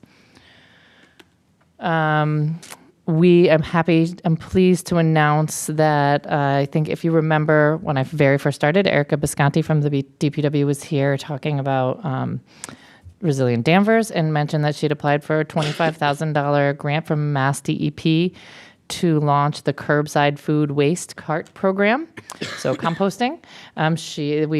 Danvers did receive this grant. The funding will directly assist with the purchasing of the food carts, about 1,000 of them, for participating residents, and any additional funding from this program comes from recycling dividends allocation. So stay tuned for more information as that program gets launched.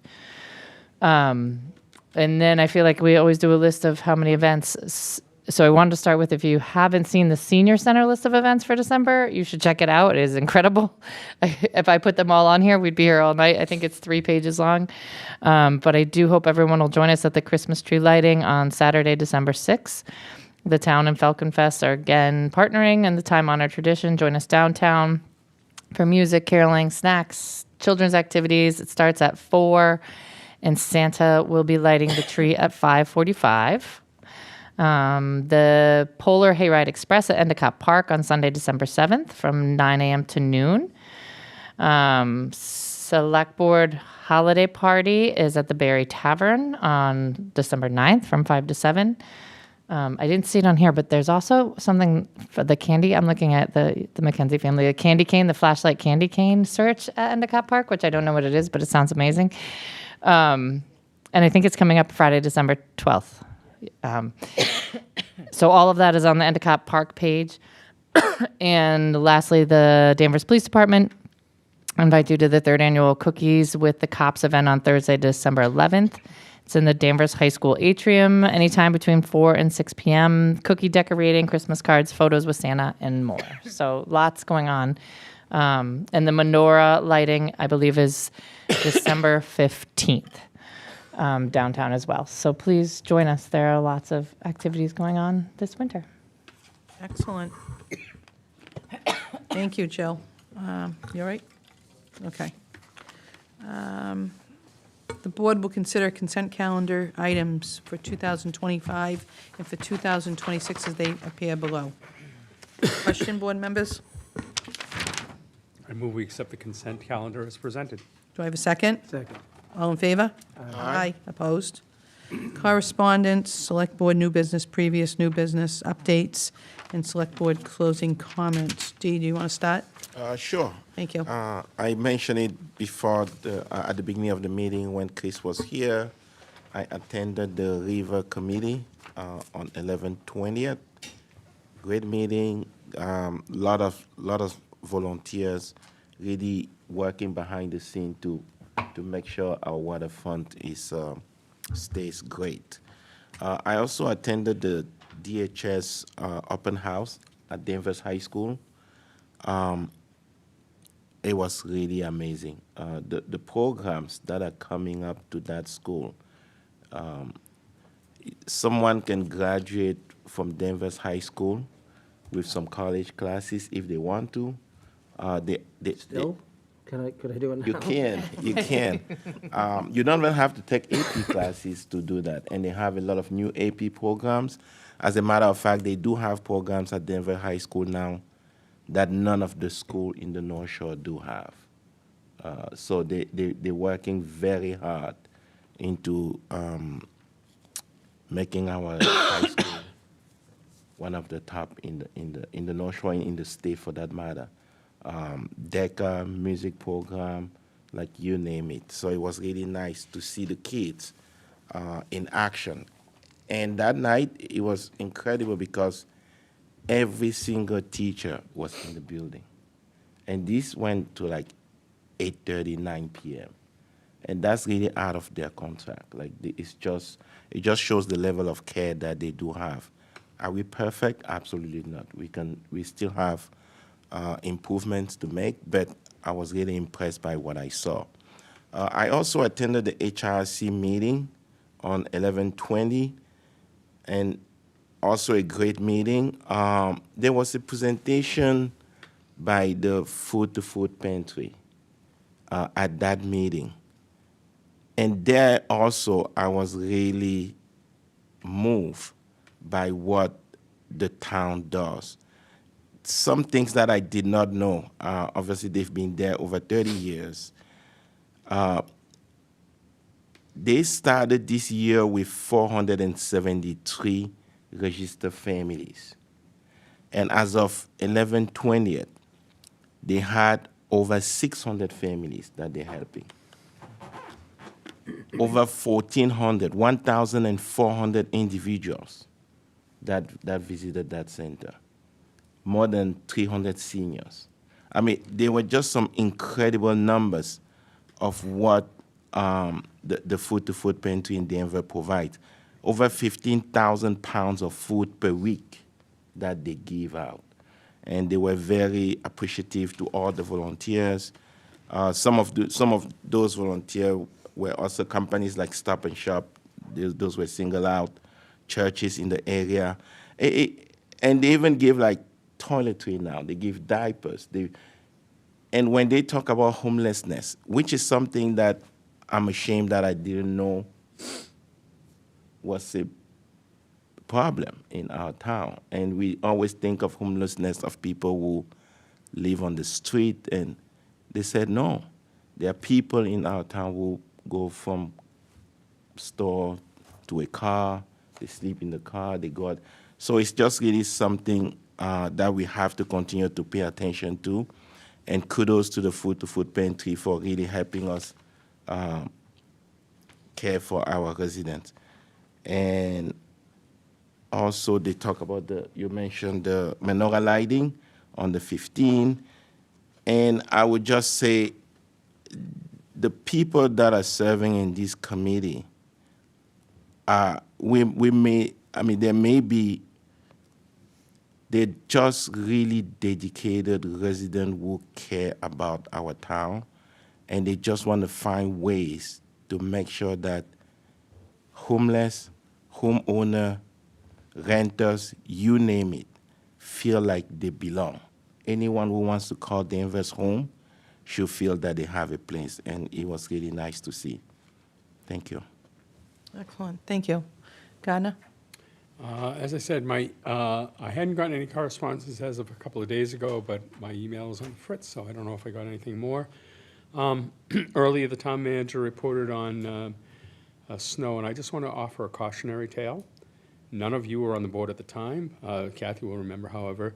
Steve, on his first winter here, made a fatal mistake and suggested that in January, when we were having a light winter in December and January, that we were going to be ahead of budget, and he never lived it down.